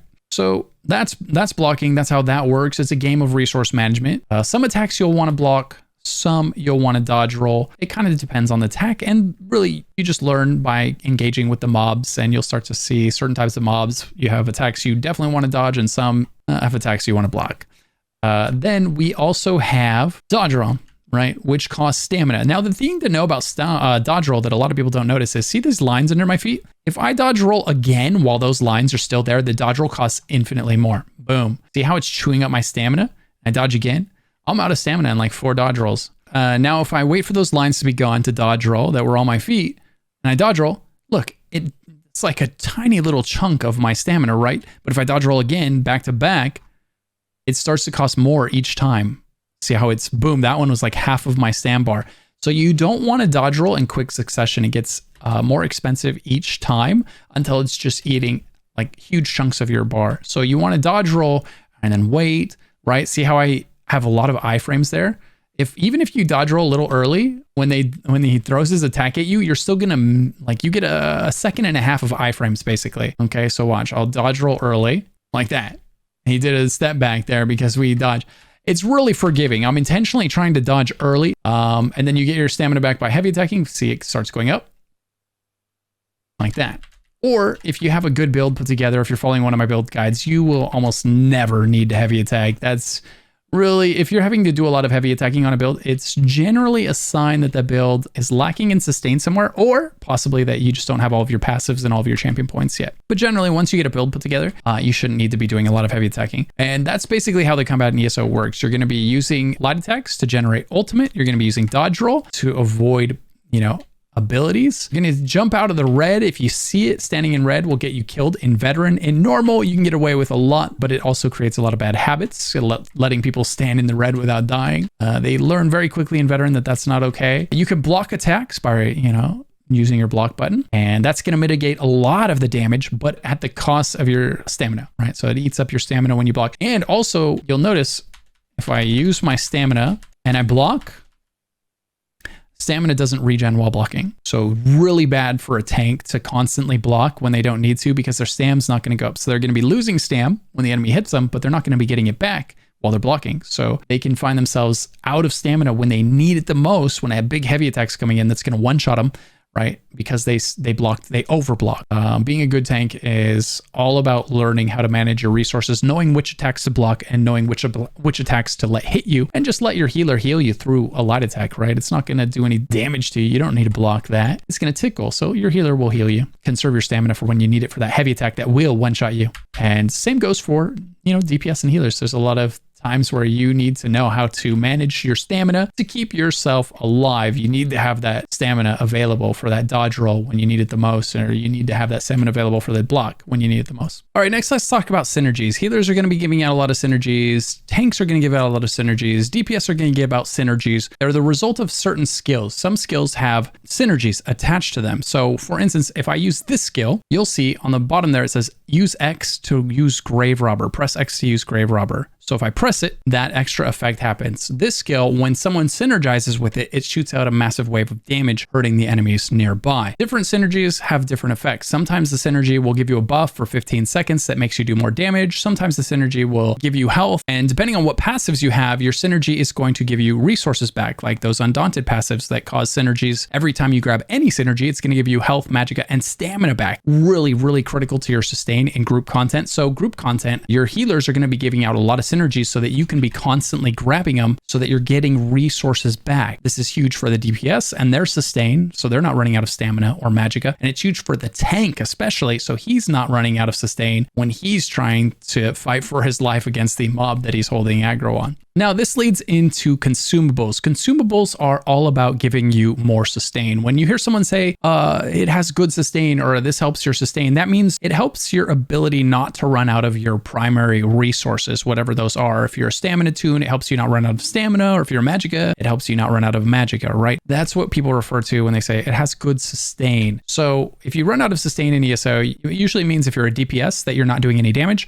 or if you're a tank that you're dead. So you don't want to have bad sustain on your build or in your group. And one of the primary ways, maybe the primary way that you improve your sustain in ESO is through consumables. Consumables in Elder Scrolls Online are not optional. They're not there as like, oh, here's extra 1% buff to your character. No, more like consumables are an extra 30% buff to your character, right? Because food like lava foot soup, very, very popular consumable. One of the ones I always recommend in a lot of my builds is because one, you can wear it from level 1 to level 160 to level 3600, right? It's a food that scales for you all the way from level 1. A lot of foods have level requirements on them, but not lava foot. And it happens to be amazing. It gives you a 5,000 stamina or just about, and almost 500 recovery. So that increased stamina and that increased stamina recovery means it's so much harder for you to run out of stamina while you're using this food. Whereas without it, it's very, very easy. You will run out of sustain really fast in content if you're not running some kind of food that's helping your sustain, or if you're not in a group where healer or tank is helping with your sustain, right? So food is a big deal, both for your damage and for your sustain of your resource. Likewise, potions. Potions are another part of this game that new players overlook for far too long, usually. Potions in Elder Scrolls Online are not optional. They are very, very important to your build and to your sustain. The game is built assuming that you are going to use food and you're going to use potions. And if you don't use those things, you're going to run out of stamina, or you're going to run out of magicka, or both. right? So very important that you use these. Until you do, your sustain is going to be handicapped, and so is your build. So you got your basic stamina potions, which drop off of mobs. They're these little green ones. These are great for stam tunes. And you got your little basic blue ones, Essence of Magica. These drop off of mobs as well. And these are perfect for using when you're a new player, right? They're very cheap. You can buy them at guild traders for next to nothing. And it helps you get in the habit of using them every 45 seconds while in combat, which is what you should do. These are meant to be used on cooldown as soon as they come off of cooldown in combat. And that's how you prevent yourself from running out of resources in those dungeons and in those trials, is spamming these potions when you're in combat. You don't have to worry about using them when you're out of combat, but when you're in combat, absolutely use them. And then once you get to the big boy content, right, the veteran content, where it's not enough to have a little better sustain. You need a lot more sustain and you need more damage. Then boom, you pull out something like Essence of Weapon Power potions. These are huge. First of all, it gives you a 20% weapon damage buff. So boom, that's 20%. That's so huge. It also gives you Major Savagery, which gives you extra crit chance, and it gives you stamina, and it gives you 100% uptime on all of these things. So the buffs last for 47 seconds. The cooldown is 45 seconds,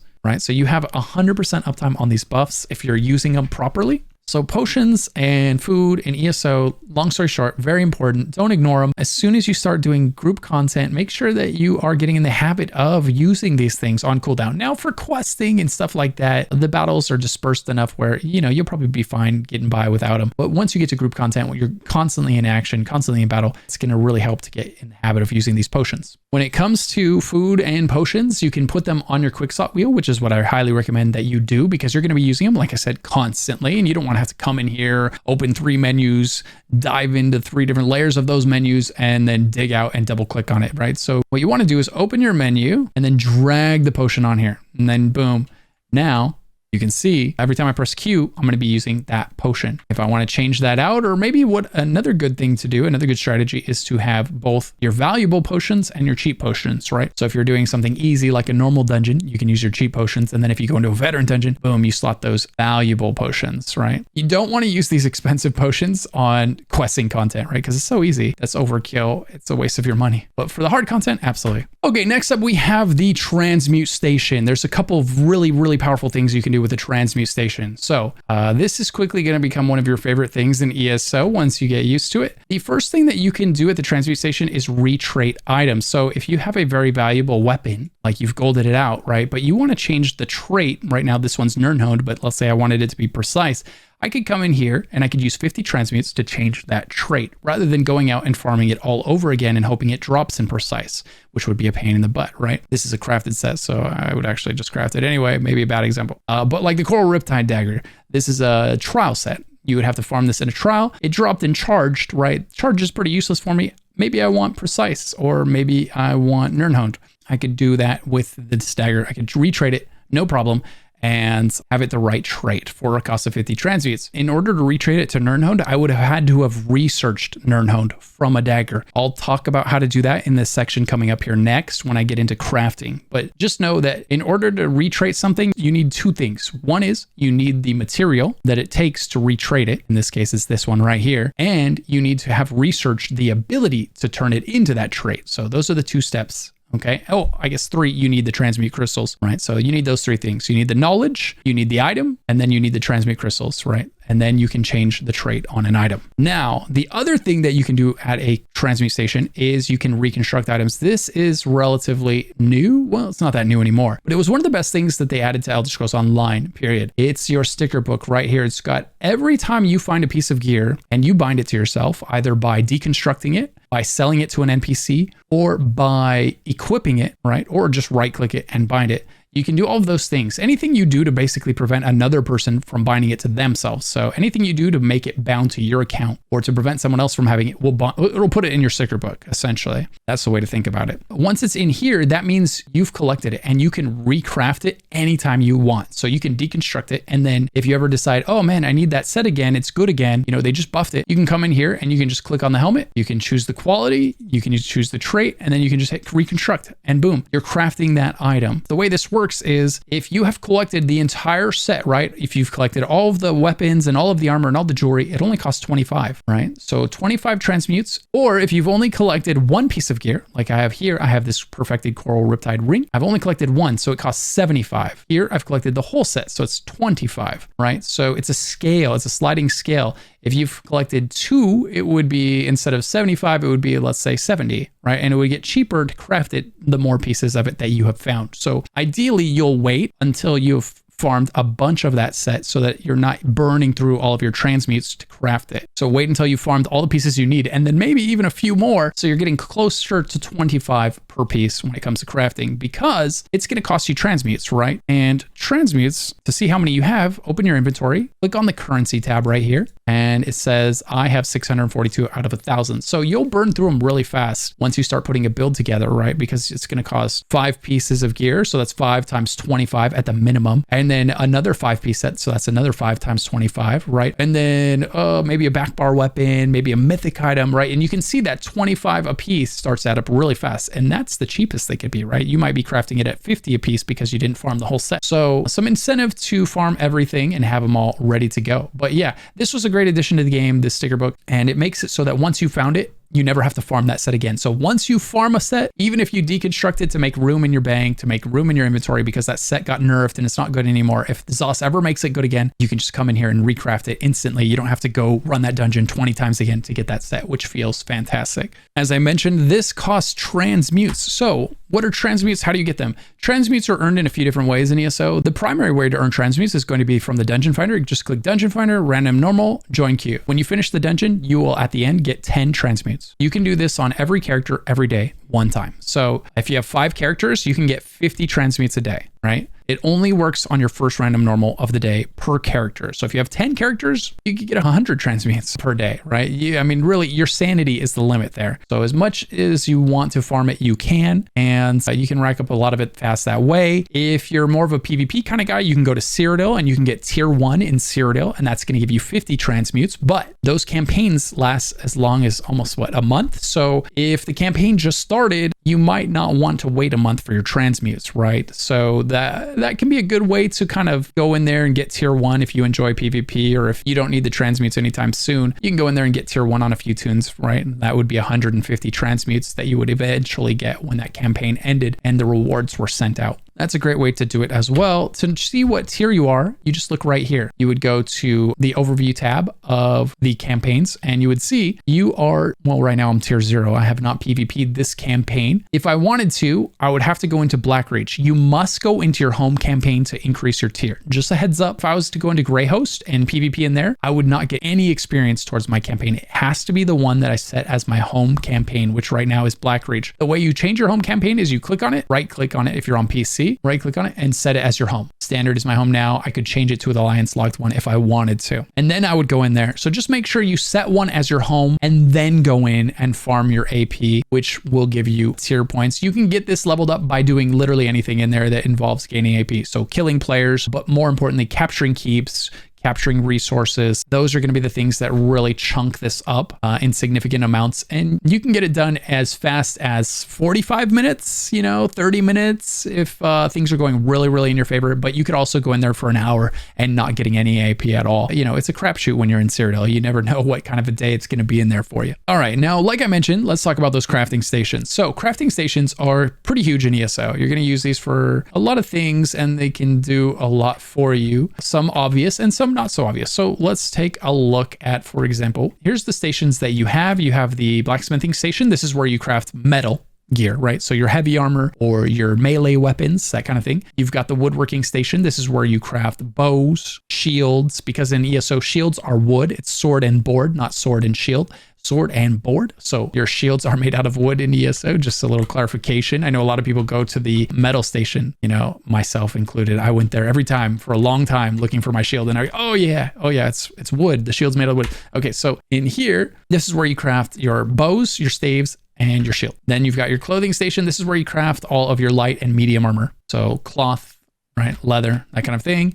Then you've got your jewelry crafting station, which is where you would obviously guess your jewelry's crafted, right? Then beyond that, you have a cooking fire like this one or like this one right here. It looks different depending on where you're at, but there's cooking fires and you can interact with these and you can craft your consumables, your meals and your drinks. Then there is the enchanting table. The enchanting table is where you craft glyphs to enchant your weapons and your gear with. And then your alchemy station, which is where you craft your potions and your poisons.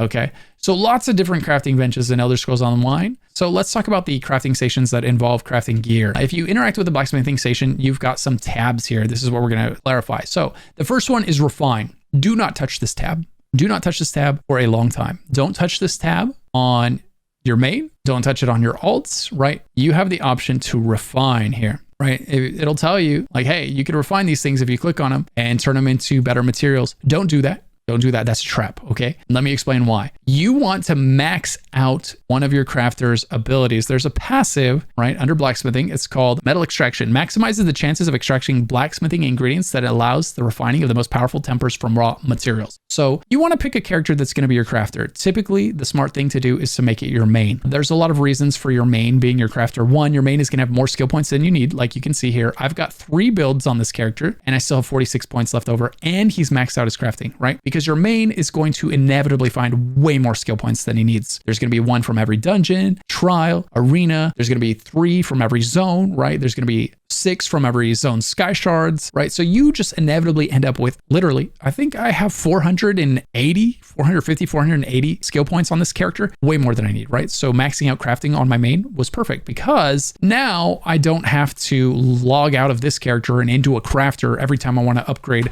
one of my many pieces of gear, right? Or if I want to, let's say, retrade a piece of gear, upgrade a piece of gear, craft potions, craft food, right? I don't have to take off that piece of gear, put it in the bank, log out, switch over to the other character, grab it, upgrade it, put it back in the bank, log out, log back into this character, grab it out of the bank, put it on, right? Like there's just so many unnecessary steps if you put your crafter on an alt. It's not the end of the world if you did it. And sometimes your main stops being your main and then your crafter ends up being your alt just because you changed mains. And there's nothing you can do about that. But in a perfect world, your crafter being your main is ideal. So yeah, as I was saying, don't refine until you've maxed metal extraction out, okay? Just like you don't want to upgrade your gear from blue to purple and purple to gold until you've maxed out temper expertise, whatever the equivalent is for that weight of armor, right? So if you're wearing cloth armor, like leather or linen, right? Like if you're wearing a light armor or a medium armor, you need to max out tanning expertise before you max out your gear, right? This is very, very important. Otherwise, you're literally wasting hundreds of thousands of gold on your way to gold quality. And I'm not exaggerating. It's hundreds of thousands of gold that you're wasting in materials because it literally cuts the cost from 20 of the material to 8. So more than halved when you have this, right? So you don't want to upgrade gear without getting your crafting done, okay? You can do like green to blue and you might even be willing to do blue to purple, right? Because those ingredients aren't that expensive. Jewelry is expensive. Don't waste these. Get this one done. Get your plating expertise, right? Get that one done early. Do not upgrade jewelry without that. It's very expensive. Okay. So this is all kind of, man, this has been a tangent. I was trying to talk about crafting and I started giving out really important advice about crafting instead. But the moral of the story though is, I know this is a lot of information. The moral of the story is don't start refining until you've maxed out your passives that improve the materials you get from refining. Because again, you're going to be throwing away hundreds of thousands or even millions of gold if you do this. So don't touch this tab until you maxed out that passive. And then also there's a CP one. And it is called Meticulous Disassembly. So make sure you have this maxed out and slotted. Make sure you have the corresponding extraction passives maxed out. And then, and only then, you can start refining your different benches. Each bench has a refining of the materials for that bench, right? And you don't want to touch those unless you've maxed that out. So don't ever touch it on your alts, craft it, touch it on your crafter only, and only after you've got your passives leveled up. Otherwise you're throwing away a ton of gold. Okay, so that's the first tab. That's refining. So basically when you're out there gathering materials in the world, you're getting these materials that you can refine and turn into materials that you can craft and upgrade with. The next tab is the crafting tab itself. This is where you can craft items. You can craft a dagger, right? And here you chose like the level. You never, ever, ever really want to craft anything that's not CP 160. Now, this is very important to notice, okay? I went all the way to the right? Boom. You would think this would be 160 because I hit all the way to the right. So it should be the max level. It's not. it's CP 150. I guarantee you there's a lot of people in the game running around right now with gear that is not max level because they didn't realize they maxed this out. But then there's this little button that pops up right here. Boom. Now it's 160. Now the gear is it's a lot more expensive to craft. It went from costing 10 rubidite to costing 100, but it's also a lot more powerful as a result. So make sure if you craft something that you go all the way to the right and then you hit this little plus sign, it's real easy to miss that. Then you've got here, these are just styles. It just changes the way it looks. It doesn't change the way it performs. And you're likely going to override it with a motif at the outfit station. So for this, I wouldn't worry too much about what you choose. Choose something that you have a lot of or that's really cheap or whatever, and just craft it in any style that doesn't really matter. You're just going to override it at the outfit station. And then choose your trait. Okay. So your trait, like I said, I have 33 of the Nern Crux so that I can make it Nern honed, or I have 1.1 thousand of decisive because I never make decisive stuff. So you need these materials in order to pick the trait. And you get these materials a lot of ways. You get these materials by deconstructing items that had that trait, things like that. Okay. The next tab is going to be deconstruct. This is where you deconstruct gear that you find to take the materials out of it that you can hopefully use to craft something else later. And also deconstructing is what levels up your benches. Crafting doesn't really level your benches in ESO, not your armor benches. All of your experience. So right here in the top left, you can see that my blacksmithing is level 50, right? That is primarily earned by deconstructing heavy armor or weapons. It's the deconstructing process that levels your bench. And when you find one of these items with one of these symbols on it, that means that's intricate. That means you get increased inspiration. Inspiration is just crafting experience. It's just another name for crafting experience. So when I deconstruct these, I get mega crafting experience because they have the intricate thing on them, right? Mine's already maxed out. So when I deconstruct it, I just get the materials. I don't need the experience. I don't get any experience. It's maxed. So next, let's go to the improvement tab. Improvement is where you upgrade things. So if you find an item that's green, here is where you'll come to upgrade it to blue, and then from blue to purple, and from purple to gold. If I click on this Coral Riptide Dagger, for instance, boom, it shows up here as purple. So I can upgrade it to purple. It's going to cost me 4 of my grain solvent. I have 3.1 thousand grain solvents. So I'm going to do that as an example here. I have this item locked, so it's making me type confirm. Okay. I have it locked so I don't accidentally deconstruct it in the deconstruct tab. Oh, which reminds me, if you have an item that you find, right, like it's a piece of gear you want to save and you don't want to accidentally deconstruct it, make sure you right click it and lock. So I unlocked it. Now when I go to deconstruct, look, it's there. It's very easy. I could accidentally decon it because you'll come here and you'll have 40 items to deconstruct. Very, very easy, right? After one dungeon, you'll have so much stuff to deconstruct. So you do 2 or 3 in a row and it's real easy to lose the good items, throw the baby out with the bathwater, if you will. So make sure when you get an item you want to hold on to that it's important to you or that you're wearing, right? Always right click it, lock it. That way it doesn't show up here anymore. And then you can still upgrade it, but it's going to say, okay, make sure you want to make this change to this item. It's a locked item. So confirm, you just type that in and then you can do it. So here you can see this cost 8 of my tempering alloy to make this item. Tempering alloy is one of the cheapest materials for going to gold. Let's see how much that costs. Tempering alloy. Okay. These are selling for 16 to 20,000 a piece. I'm using 8 of those instead of 20, right? So I'm saving 12 times 16 to 20,000. Massive savings by upgrading my crafting passives before upgrading the item. Okay. Upgrade your jewelry last, upgrade your weapons first, upgrade your monster set second, your body armor third, and your jewelry last. Okay. Jewelry last. Okay. So that's let's see. So that's improvement. And that's how you improve and how you get the materials to improve, right? From deconstructing things. And then you've got research.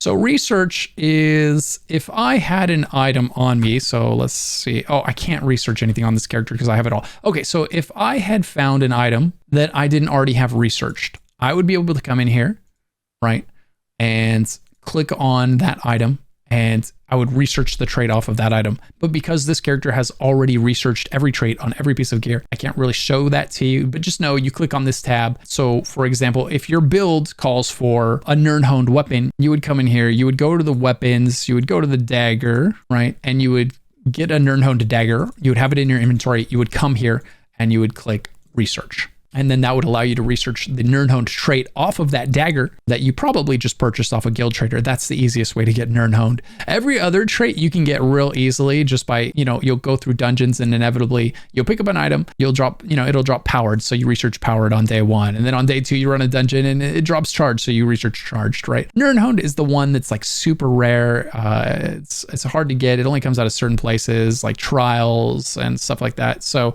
this one, the easiest thing to do is just go to a guild trader trader, search for a low level white dagger with an Earnhold on it. You buy it for like 18K, 20K. I'm not sure what the price is these days. And then you just go back to your station, you research it, boom. It's a one-time cost. Now you have that trait, you can reconstruct, craft it forever. And just to go over those crafting passives one more time for you because they are so important and I know it's confusing. So the crafting passives you want to pay attention to are the ones that are called extraction. Well, it's basically the bottom one and then the one like 2 up from the bottom on every one, if that's easier to remember. So you've got tempering expertise, metal extraction. Then you've got tannin expertise and unraveling, right? Then you've got jewelry, you've got plating expertise and jewelry extraction. And then woodworking expertise, extraction, right? It's almost always expertise and extraction. You want those 2 before you start getting into crafting and refining. Just know that. All right, you want to get those done. The other thing that you want to have before you start getting into crafting is anytime you're going to refine or deconstruct, it's beneficial to have meticulous disassembly slotted up here in your green nodes. This is one I would honestly recommend any new player and even veteran player, you have this one slotted all the time. There's just so much money. All of these are kind of RP passives. This one is making you and saving you a ton of money just by having it slotted. So it's one of those things that's just better to have slotted all the time because if you forget to slot it before you do a big crafting session or big refining session or something, you're losing a lot of money as a result. And by having that CP node and this one slotted, you double your take. You're getting twice as many gold materials as you would by not having those slotted. Okay, so it's a 100% increase in your return by having that passive and that CP node slotted. Very important. Can't emphasize it enough. All right, next up, let's talk about leveling in Elder Scrolls Online. How do you level in ESO? Well, that's a complicated answer and a not complicated answer at the same time because Elder Scrolls Online is very much a not holding your hand type of game. It lets you go and do whatever you enjoy doing. Now, there's certainly some things that are going to be much faster than others. There's certainly some things that are going to be much more profitable than others. There is no right or wrong way to level. Really, I highly encourage you to do the thing that's enjoyable to you and the levels will naturally come. I will say that questing is the slowest way to level. And grinding out XP in certain places in the game is the fastest way to level. Just going there and killing mobs over and over and resetting the instance and rinsing and repeating. I will link a power leveling guide in the description for you. That's going to go over all of the best and fastest ways to level. If you want to like skip the actual experience and you just want to get to the max level as soon as possible, you can do that. I don't recommend it. I don't think that's the best way to enjoy Elder Scrolls Online, but I know some of you don't care. What I think is the best way to enjoy it, you just want to get to max level. And so don't worry, I've got you covered. I've got a guide for that, of course. But for those of you that want to level a little bit more naturally, what I would recommend doing is, questing in your favorite area, doing at least one random normal dungeon a day. That's going to give you 100,000 experience. This would take you from 10 to 13. That's 3 levels from one dungeon, right? It would also take you from 20 to 22, right? It's 2 levels. The higher you get, the fewer levels that you get from doing a dungeon, right? But you're still going to get a substantial amount of experience. And then like later on, it's still giving you a full level just from doing one dungeon. That's pretty huge. And it's a great way to expedite your leveling. Just make sure you get your 1 random dungeon a day, if nothing else. And even if you're just questing, that's going to help get you to max level at a decent clip. You can also double dip on this XP by doing a random battleground. This gives you the same exact XP reward, and you can do it once a day as well. Now, battlegrounds your first time you're going to get curb stomped pretty bad. People are going to come in and probably wreck your face unless you happen to get lucky enough to get paired up against other people doing their first battlegrounds, which that sometimes happens, but pretty rarely. So, if you go in there and you take a lashing, you take a pretty good beating, don't feel bad. That happens to everybody the first time they go in there, okay? But if your team gets second place or better, so first or second place, out of the 3 teams in there, you get this experience. If your team gets third, you don't get the XP. You got to queue up again and do it until your team gets second or better, okay? Just something to know about that reward. Just queuing up isn't enough. Your team has to get second or first. I have a complete leveling guide. I'm going to link that in the description as well. It's a leveling guide for 1 to 300. It tells you all the things you should do at each level interval. So it'll say from 1 to 10, you should be doing these things. From 15 to 20, you should be doing these things. From 50 to 100, you should be doing this, right? It's a very thorough leveling guide. If you're someone that's worried you're going to miss something important or do something wrong, I encourage you not to stress. But if you want to be sure, I have a guide for that. It's a complete leveling guide, 1 to 300, one of my most popular videos. So I'll link that in the description as well in case you want to check that out. Now, there's another thing that I should mention now that I've talked about doing battlegrounds, and that is that in Elder Scrolls Online, there's really 2 types of content. Well, let's say there's 3 types of content in ESO. This is probably easier. There's your solo content, there is your group content, and then there's your PvP content. And each of these things requires slightly different builds in ESO. You could go into the PvP arenas with a group PvE build, but you're going to get absolutely smashed if you face a decent PvPer, right? Because he's going to be wearing PvP gear. PvP gear does really well in PvP content, but it does horribly in PvE content.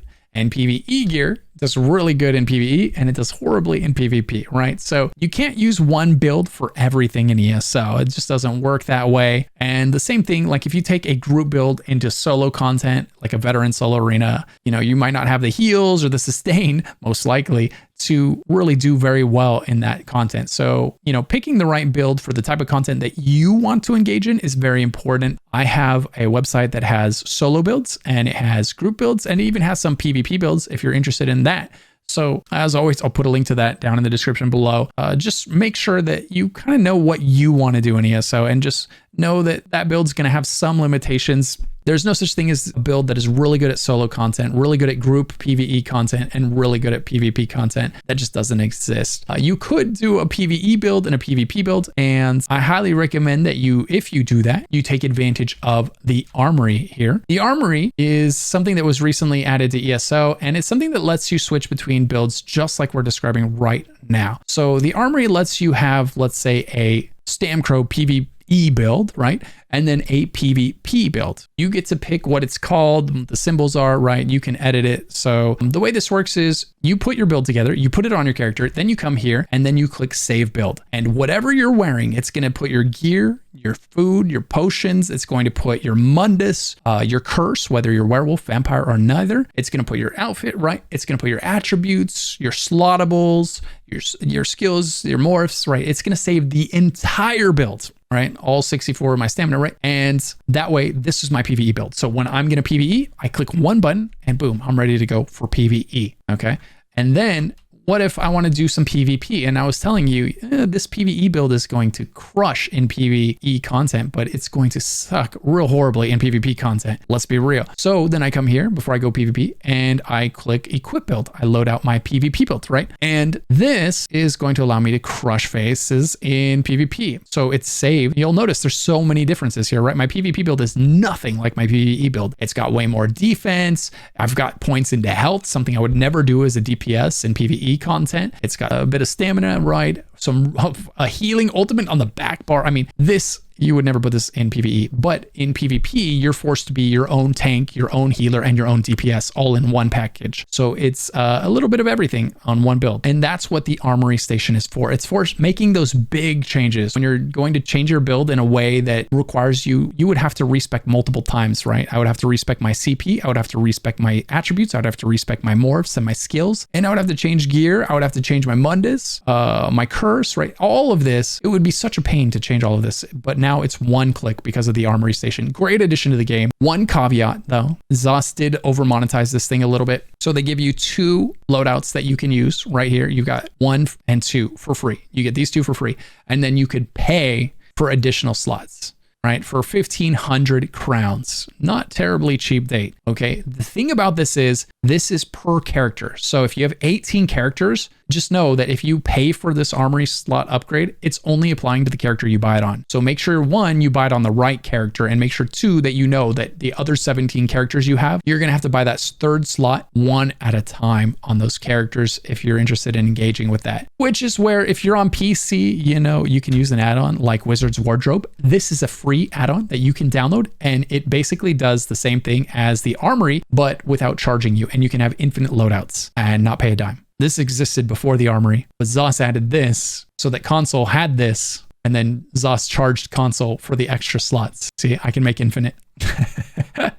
So, you know, just I love ESO, and I love a lot of things that ZOS has done with ESO, but I also hate the way that ZOS over monetizes and abuses console sometimes. You know, I just I'm going to keep this video positive, but that's just one of my little grievances there. So now there is one difference though between Wizard's Wardrobe and the Armory. The Armory is going to change things that Wizard's Wardrobe won't. So the Armory is going to change your attributes. Wizard's Wardrobe cannot, right? You got to go to Shrine for that. And it's also going to change your curse and your Mundus, right? These things.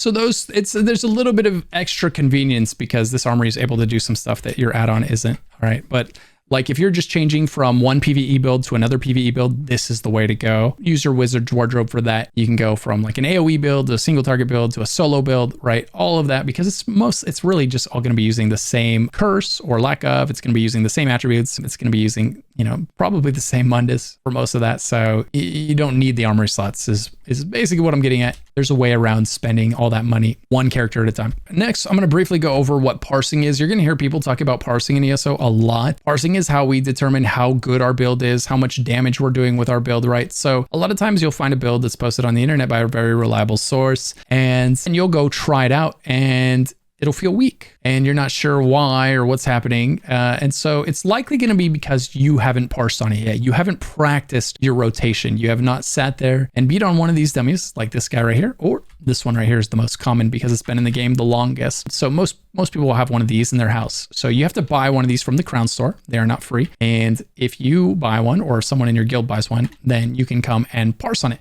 And you just beat on it, right? You just beat on it and it's going to tell you at the end how much damage per second you did, right? It's going to spit out a number and it'll say, oh, you did 50,000 DPS or 100,000 DPS. And you'll know what level of content you are ready for. If you want to do normal content in ESO, there really is no DPS requirement. If you want to do veteran content like veteran trials in ESO, I would say 50 or 60,000 DPS minimum for veteran trials would be a pretty common ask. If you want to do veteran DLC trials, it's probably going to be more like 70 or 80,000 DPS minimum for ask. And if you want to do veteran DLC hard mode trials, they're probably going to be asking you to have well over 100,000 DPS on one of these parses, right? So it's a good way for you to come in. I would recommend coming in if you want to, parsing every 50 or 100 CP as you're leveling up. So you can really see, oh man, my damage is actually going up considerably every time I come back here. And I promise you that the first time you parse, your damage will double, just because you'll start to see how important it is to maintain dots. So the biggest DPS loss in ESO for new players is going to be not maintaining dots, right? In ESO, you have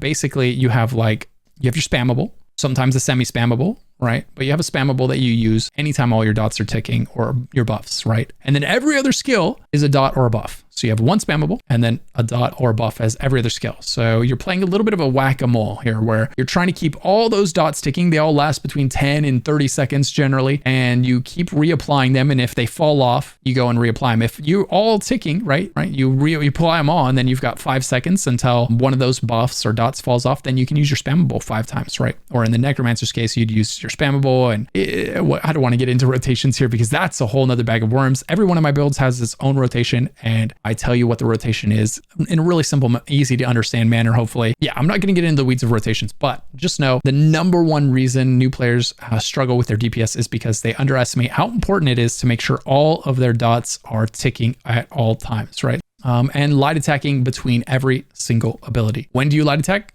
Between every ability. Who light attacks between every ability? Everybody.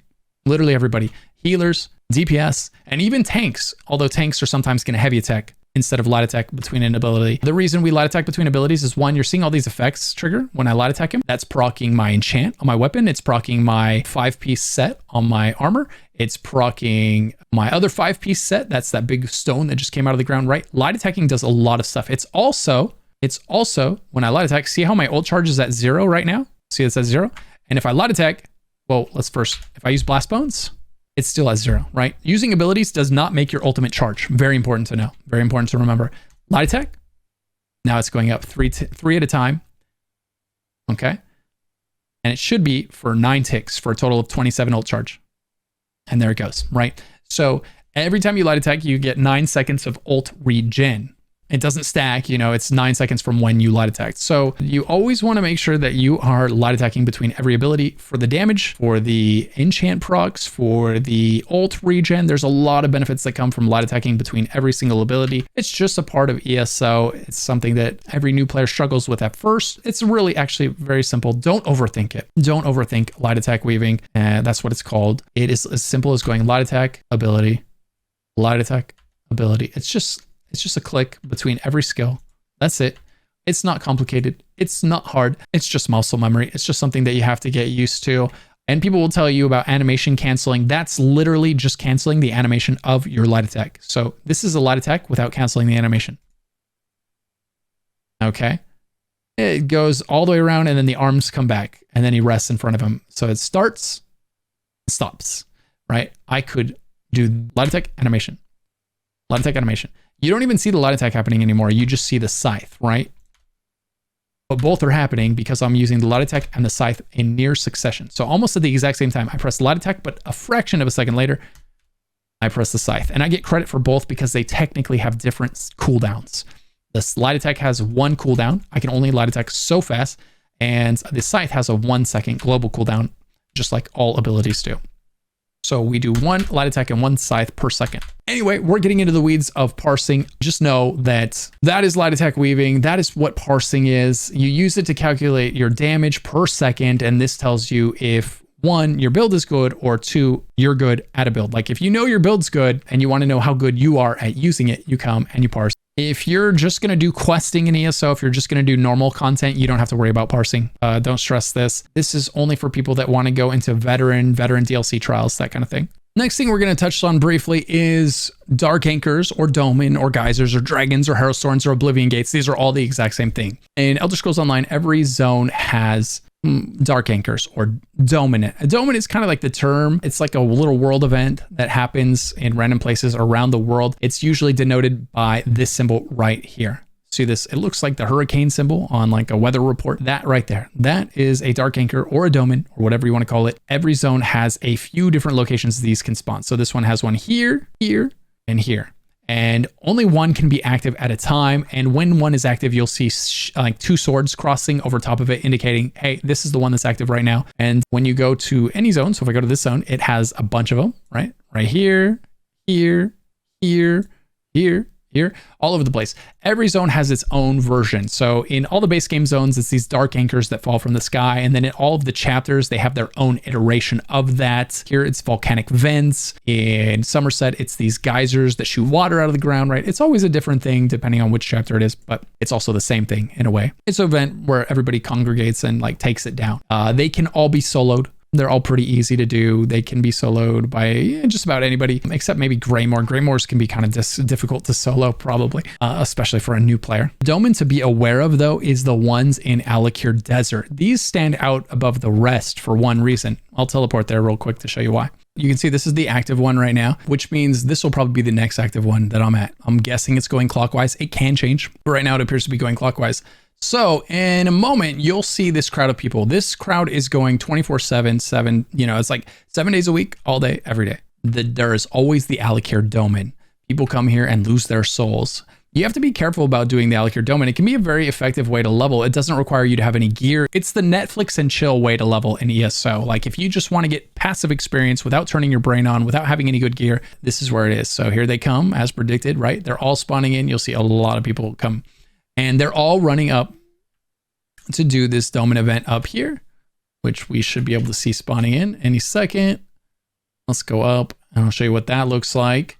Okay, there it is. It's spawning in. These big anchors come down from the sky. The sound is so awesome on this. Boom, there comes the anchor. That's why it's called a dark anchor.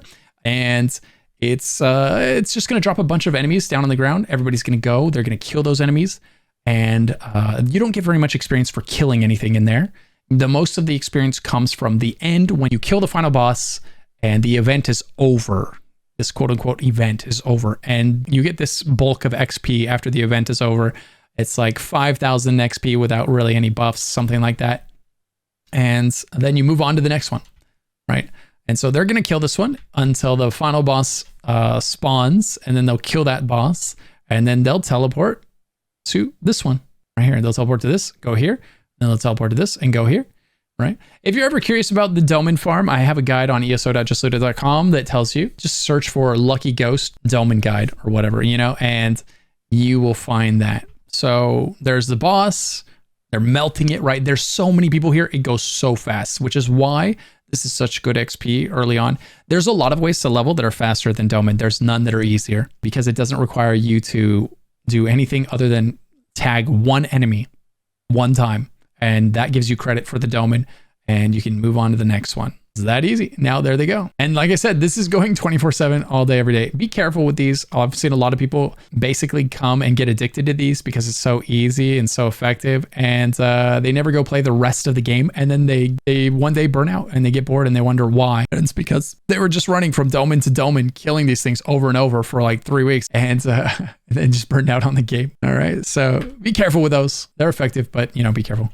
All right, next up, let's talk about the justice system in Elder Scrolls Online. So in Elder Scrolls Online, you can steal from people. You can thieve, right? But if you get caught, like if you fail, like, so if I come up behind this person, I have a chance. It says 100% chance to pickpocket them. So I do, right? And I get the item down there in the bottom right. You'll see I can steal from a person 3 times before their pockets are empty. Each time that you steal from the same person, your chance of succeeding generally gets lower, although some NPCs are super basic and you have a great chance of succeeding. Generally, the higher the chance of succeeding, the worse the loot is going to be from that NPC. Now, if I were to get caught, like if a guard was walking by and saw me steal from this person, he would get mad. Or if I attack this person, like I'm going to do right now, I am now notorious. Down here, you can see my bounty. So if a guard comes up to me, or if I walk by a guard, he's going to say, hey, halt. You just broke the law, right? Because I just killed this civilian. I stole from her, but I didn't get a bounty for that because I didn't get caught. And then I murdered her. So now I'm going to walk by this guard to show you what happened. It's not really a big deal if you get caught for it. You just have to pay the 138 gold. And the big thing is that they'll take from you anything that you have on you that was stolen. So if you've been doing a lot of thieving, like if you just were stealing from a town for an hour, you don't want to get caught, right? Because you'll lose all that hard work before you get a chance to go and sell it. So if I walk by this guy, he'll be like, hey, right? And I have the option to pay and he'll take all the stolen goods off of me. I can use clemency, which is one of my passives from my thieving line. Actually I'll do that, right? I'm going to do that. So he would have just taken the gold from me and the 83 gold that I owed, and he would have taken the items, but I could have come to the Outlaw Refuge. Outlaw Refuge is this symbol right here. After you steal, you can come in here and you go to the fence, and then you come in here, talk to the fence. And the first thing they're going to say is, I will not buy anything from you if you have a bounty. I have a 23 gold bounty left, right? So say I have some passives that reduce that. So that's why it's less than what it says. Okay, yeah, here's 14 gold. Now I'm saying, I got some goods, man. I want to sell these to you. He's like, sure, I'll pay 110 gold for that. Okay. And I'm selling it to him. I could also launder it. So if it was an item, like let's say I got a furnishing recipe that was really valuable, or I got something that was actually valuable and I wanted to keep it, I could launder it, which means I pay him 100 gold. He gives it back to me and I get to keep it in my inventory. When you sell it to the fence, it's gone and it's gone forever. There's no buyback when you sell to the fence. So be careful in here. Don't accidentally sell something that you wanted to keep. And just know that if it says treasure, see in the top left of the corner there, if it says treasure, it's garbage. Treasure in ESO is meant for one thing and one thing only. It is to be sold to NPCs for the gold value of that treasure. So this one is worth 100 gold. I'd sell it for 100 gold. I have some passives that make it so that I get more than 100 gold when I sell to the fence. Apparently a 10% bonus, right? There's passives in the passive line for thieving. There's also passives in your CP tree that would actually make this a lot more that I don't currently have slotted right now. So this is going for 110 gold. And if we slot that passive, increase fence values. Okay, so we'll put this on, confirm the changes. Always remember to confirm changes. All right. And then we talk to the fence. It was selling for 110. Now it sells for 135. Oh, if you're going to do some thieving, just make sure that you go ahead and go to the green tree and slot your thieving ones. You want to slot cut purse. This is going to give you higher quality items. And slot infamous. This is going to give you 25% more. And if you have, I've done a lot of testing on this. There's an achievement where you have to steal 1 million gold worth of items, selling them to this fence. It's 100 to like 300 gold at a time, basically up to 1 million gold in stolen goods. That achievement was not quick and easy to get. That took me a while. And so I was able to do some tests. And what I found out was when you have this cut purses art and this infamous, it works out to exactly double the profits from your thieving. Exactly double. So if I was going out and getting 10K every time I filled up my inventory with stolen goods, when I slotted these two, I would get 20K every time I went out and filled out my inventory with stolen goods. It was exactly double. So that must have been their plan when they set these two up, is like, all right, we want to make it so that when they slot both of these, they make literally exactly twice what they would normally make, because that's what it worked out to. And I tested it a bunch of times. So make more money, double your income by slotting those two anytime you're thieving. All right, the next thing I'm going to touch on real quickly is force picking locks. This is a question I get a lot when people are watching me stream ESO. I'll be streaming the game and then I'll walk up to a chest and I'll open it immediately. And they're like, wait a second, how did you skip the lock picking minigame? Normally you have to come in here and you have to push this down. And as soon as it starts vibrating, you let go, right? You just watch it and you just let go, right? And you get to the last one, same thing. I'm not going to do it right now. So I can show you the alternative option, which is down here at the bottom. It says force lock, 85% chance. I can just walk up to a chest and press R and force pick the lock. Now I have an 85% chance to succeed at that because I maxed out Ledger Domain. So if we go down here to Ledger Domain, right here, we see Locksmith. Improves your chances of forcing locks by 70%. So that this lock would have been 15%, but because of this passive, it's now 85, right? So normally you would fail and you would fail a lot trying to do this, but Ledger Domain lets me, right? And how do you level up Ledger Domain? You level up Ledger Domain by selling stolen goods like we did a moment ago. Okay, so if we come here and we do chess and I just press R, boom, it opens up. I don't have to play that mini game. And the mini game is fine and all, but after you've done it a million times, you're going to want to just get through it fast, especially if you're in a dungeon, there's people waiting on you. Most likely, if you don't have the force pick unlocked, they will, and they'll be standing there like, why did this guy open it? Why didn't he just let me open the chest? I could open it real quick and we could be on our way to killing the next set of mobs. And get this passive whenever you get a chance. It's not super urgent. It's not a big deal. I mean, if you have to manually unlock chests in a dungeon, it's not the end of the world by any means, or out in the open world. Some people will even enjoy the minigame, but I personally think it's a fantastic one to have on hand. It's super convenient and a little known thing in ESO. A lot of people overlook this. They don't know it's there. All right, next let's talk about housing. And you may not have known it, but much of this video has been taking place in my house. This island is actually my house. One of the things that ESO does better than any other game, bar none, is housing. And this whole island, my volcano, my island, my resorts, the stages over there, these stations, right? It's a bit of a mess right now because I've moved around things a lot lately ever since, well, this is my house, this whole island, and I've got other houses all over the world. You can tell where the houses are located because of these little houses on the map. These are the ones I don't own. And if you see one that is white, well, the one I'm in, or this one right here, it's kind of hidden.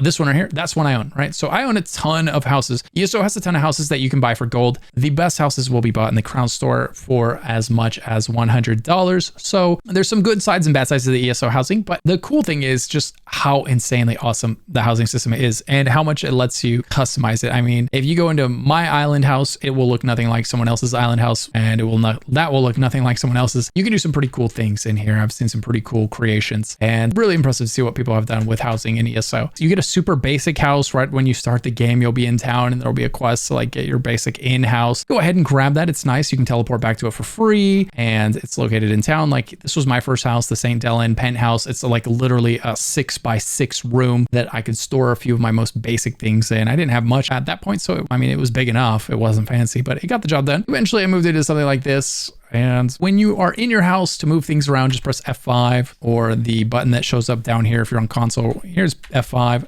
And then I can browse all of the goods in my inventory or that I own, and I can put these in the house, like this little imp guy. I can set him here, right? It's literally unlimited what you could do. Almost. The housing system is so impressive in ESO. In order to buy a house, generally speaking, you just walk up to it, you try to enter it, and it'll say, do you want to purchase this house? If you can't purchase it with gold, it'll tell you how much it costs to buy in crowns. Some of them are locked behind achievements, some are not. There's some really nice houses you can buy for gold that are like the faction achievement homes, stuff like that. They cost like 3 million, 3.5 million gold and stuff all the way down to just a few thousand gold. So, you know, do some research, do some shopping, and pick the one that looks cool to you. Next up, I'm going to quickly talk about add-ons. Add-ons are something that you can use on PC. There are no add-ons on console, unfortunately. Add-ons are incredibly powerful and insanely, I mean, I don't know if I could play the game without them anymore. I've had them for so long. I've been spoiled by the amount of quality of life that they provide. You may notice that my UI looks very different than yours, especially like my inventory. It's all sorted and neat and nice and modern looking compared to like the base game UI. And that's all because of my add-ons, right? It's all doing that. It's all changing the way that everything looks for me and bringing it a little bit into the modern age, in my opinion. I really like my add-ons. And the thing about the add-ons is I recommend downloading a program called Minion. I have a whole add-ons guide that goes into much more detail about getting add-ons, installing add-ons. But the best thing about Minion is that you can, once they're installed, you just click update all every patch and it updates them like that for you. And one of my most popular guides is my add-on guide. So be sure to check that out. Link in the description below. Some really, really fantastic add-ons by some fantastic add-on authors authors out there. Definitely recommend taking advantage of them if you can, if you're on PC. They're going to do things like tell you the value of items when you hover over them. They're going to do things like sort your inventory or auto sell junk when you talk to NPCs. They're going to warn you of mechanics if you're trying to learn a dungeon. Like, they're very powerful add-ons. They do so much good stuff. Next, let's talk about companions. So first, let's go over the companions that were added with Blackwood. In Blackwood, there are 2 companions added to the game, Ember and Bastion. Ember can be collected by heading up north to the Doom Vault Volpinas, and Bastion can be collected by heading down south in the zone of Blackwood to Deep Scorn Hollow. If you go there, you'll find Bastion tied up. You start a quest with him. Likewise, if you go up to the Doom Vault, you'll find Miri up here. So she is a dark elf. He is an Imperial. She's kind of like fun, not really. She's pretty critical, but not too bad. Bastion is a whiner. He complains a lot. He doesn't like cheese, and he's going to tell you every time that you touch something that he doesn't like. She doesn't like when you pick up fireflies. That's her big thing. And you don't realize how often you accidentally pick up fireflies in this game until you are carrying her around and she's constantly complaining about it. So those 2 companions, if you want the like sassy dark elf, that's her. If you want the whiny Imperial, that's him. Fortunately, in the next chapter, after that one, right? So that was Blackwood. And the next chapter, which was High Isle, they added 2 more companions. These are significantly better in terms of their personalities. Functionality wise, they're all the same. They all perform just as well as the other. They're all based on a class. So, you know, every class in ESO can be a tank, healer, or DPS. So every companion can be a tank, healer, DPS. It's really just about how you set them up. In my opinion, High Isle has the best companion, which is going to be Ember. And she's collected here at the Tor Dryak, this little castle looking thing. Come here, find her, and start a quest with her. And that's going to unlock her. She's the best companion, bar none. She's the happiest, spunkiest. She's just in a good mood. She puts you in a good mood with some of the stuff she says. She'll, you know, get gleefully excited about every little thing you do. And, you know, she's just kind of fun to have around. She brightens the mood a lot when you're traveling around, especially when you compare her to the other companions that, I don't know, Zos tried to make them realistic. They tried to give them likes and dislikes. And what ended up happening with the rest is they spend a lot of time complaining because all their dislikes are happening constantly throughout the game. Like if you're doing a little bit of thieving, they get mad at you. If you eat cheese, they get mad at you. If you pick a firefly, they get mad at you. If you do anything in the game, like you're constantly doing something where they're complaining. Whereas Ember, she's just go with the flow, man. The only time she gets mad at you is if you're fishing, which I don't do a lot of anyway, or if you get caught thieving. Like she's cool with you thieving. She gets excited. She's like, yeah, let's go. But if you get caught, she'll be like, oh, I'm disappointed, man. I thought you were better than that. So, and then over here, you've got Castle Navir, and that's where you would unlock Isabel. She's kind of like your knight in shining armor. She's nice. She's in a better mood than, say, the two companions from Blackwood, but she is also a little bit of a complainer, you know, so she's like Bastion 2.0, basically. She's similar personality to Bastion, but complains a little bit less than Bastion. But yeah, Ember is a Khajiit, and she is a Breton. And with Necrom, they added two more companions. They added Sharp as Night. He's right here. He's an Argonian Warden. They also added another one here in Cypher's Midden. His name is Azandar. He's a Redguard Arcanist, and he's got a few screws loose, whereas Sharp as Night, he's kind of got this Jason Bourne background. He's combat effective. He woke up, but he doesn't know his history. Can't remember anything about where he came from or, you know, why he's here and all this stuff. So he's got a really cool story to unfold. I think both of the Necrom companions are worth giving a shot at some point when you feel like it.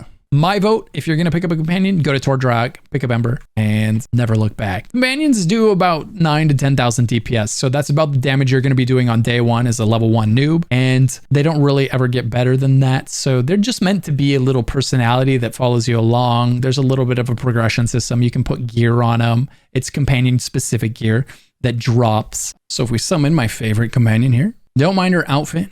Chat made me do it. Okay, she's dressed just like me. Okay, and that was... I promise that wasn't my idea.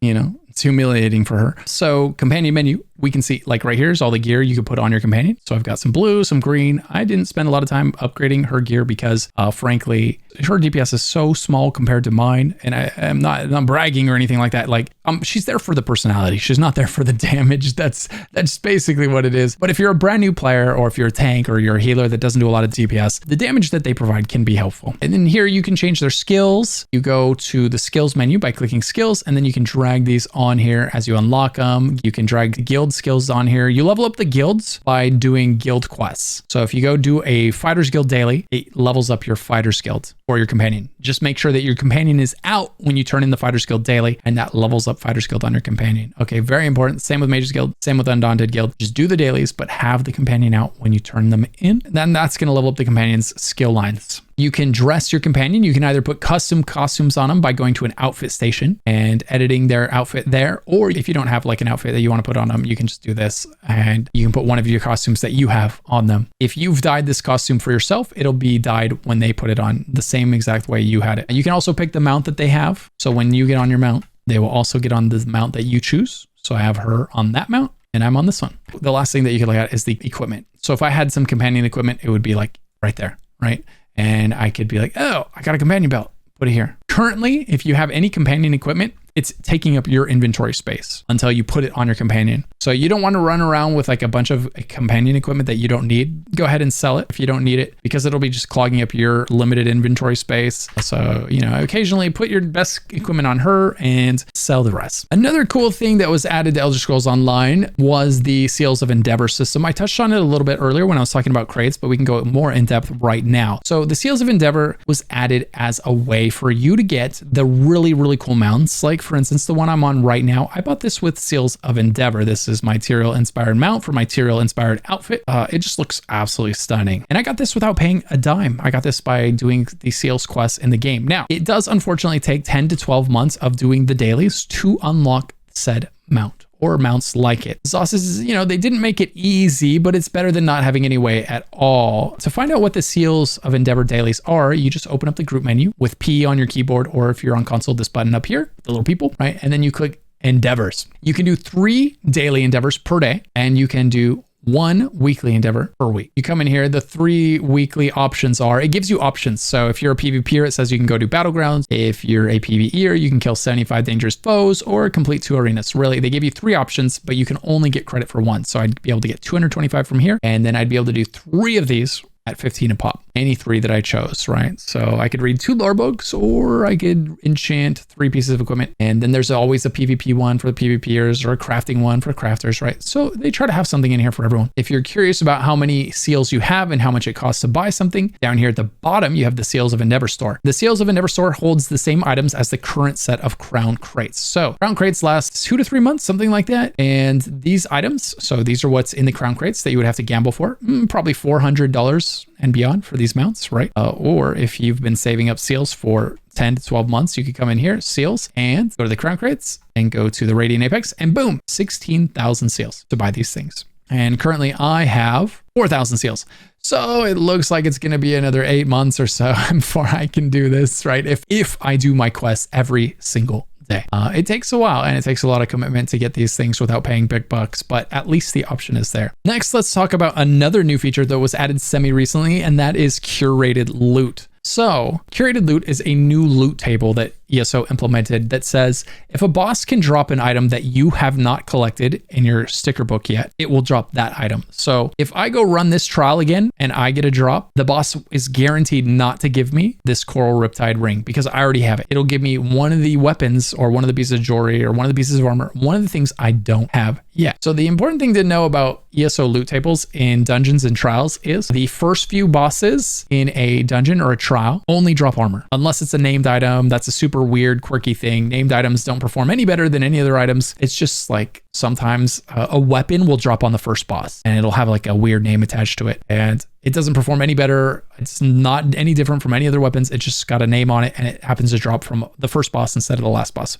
But typically only the last boss will drop weapons and jewelry. So you'll have to kill the last boss in a dungeon to have a chance at the weapon or jewelry that you need from that dungeon. Whereas the first 3 or 4 bosses leading up to that boss, they're all going to drop the armor pieces. So you're always going to fill out your armor pieces really fast because all of the bosses leading up to the final boss drop armor, right? And there's only a few armor pieces, but then you have a ton of weapons and jewelry, and these only drop from the final boss. So this is where the time comes in, the time sink for filling out a set. It's killing the final boss of the dungeon. The X factor is every time you open a chest in a dungeon, it could drop any item from that dungeon. So a chest, if you find a chest in the dungeon, it could drop a amulet, it could drop a helmet, it could drop a weapon. The chest doesn't have a limited loot table, and it doesn't take advantage of curated loot. So it could also drop you an item you already have. So the chest is kind of like it does what it wants. It drops anything it wants. It doesn't care about your loot table. It doesn't care about curated loot, and it doesn't care what bosses drop. It's just going to drop any item from that dungeon, right? Whereas only the last boss is going to drop these things. So curated loot says when you get to the last boss, he's going to drop one of the weapons or jewelry that you don't have, which is why it's important when you're going through a dungeon on the first time, you bind every piece of gear that you get as you get it. This prevents the next boss from dropping that same piece of gear. That way you don't get 2 chest pieces in a row. Like you kill one boss, he drops the chest. And if you don't bind that to yourself, the next boss could drop that same chest. So you got to open your inventory, right click the item, bind it. See that option right there? Just click bind, and then boom, you've bound that item to yourself. No boss will drop that for you again until you've collected every other item that boss can drop, and then he'll just start dropping anything again. It'll just be random loot. But the game is basically trying to help you fill out your collection as fast as possible.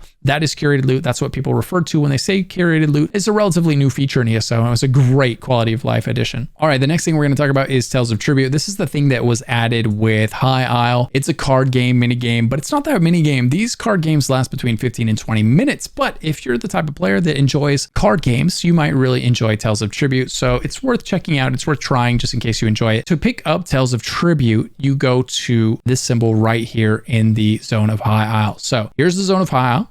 Then you have the town of Ganfallen Bay. Then the very southern part on this little peninsula right here, you have this building. So you go over here, you pick up the Tales of Tribute quest. There'll be a tutorial attached. It's a fun little thing. You try that out and learn how to play Tales of Tribute. It can be some decent rewards and some decent achievement rewards from doing this. Let's talk about how to buy the game, just in case you haven't done that yet. If you have, feel free to skip this section using the timestamps below. Elder Scrolls Online is available on PC, Xbox, and PlayStation. On PC, you can either buy the game from Steam or you can buy it from the Elder Scrolls Online website and use their launcher. There's no difference between the 2 versions of the game, so feel free to use either one. It doesn't really matter, honestly. The upside of buying it from Steam is that you don't have to log in and use your password every day. The upside of buying it from ZOS is that if Steam does go down, you will still have to use your password every day, but you'll still be able to get into the game. There's usually going to be 2 versions of the game available for you to buy, and depending on whether or not ESO is on sale, it's usually going to be going for between $5 and $20 for the base game, around $5 when it's on sale, and around $20 when it's not for the base game. Elder Scrolls calls its expansions chapters. So whenever you hear someone talking about a chapter, they're talking about an expansion. So if they say the newest chapter was awesome, they're talking about the newest expansion. So one of the things you have to decide when you're buying is if you want to own all of the expansions or not. If you buy the newest expansion or the newest chapter, then you'll own all of the chapters or all of the expansions up to that point. And when you buy that in combination with the base game, that's usually going to run you around $60 if nothing's on sale. Just to clarify, this is not the same as including all of the DLCs, of which there are a ton. There are 4 pieces of content released every year. There's 2 dungeon DLCs. Each one has 2 dungeons, and there's 2 zone DLCs. One of those zone DLCs is the expansion, or the chapter as ESO calls it, and the other DLC is a zone DLC. Usually the way it works is the first quarter is 2 dungeons, the second quarter is the expansion. If you buy Elder Scrolls Online and you buy the newest chapter so that you own all of the chapters or all of the expansions, you still won't own any of the DLC dungeons or any of the DLC zones. That accounts for roughly half of the game or more these days. So in order to have access to all of that content, what you're going to need to do is subscribe to ESO Plus, the optional subscription for Elder Scrolls Online. So what is ESO Plus? Well, it's going to include full access to all of the DLCs, which is what I just started touching on.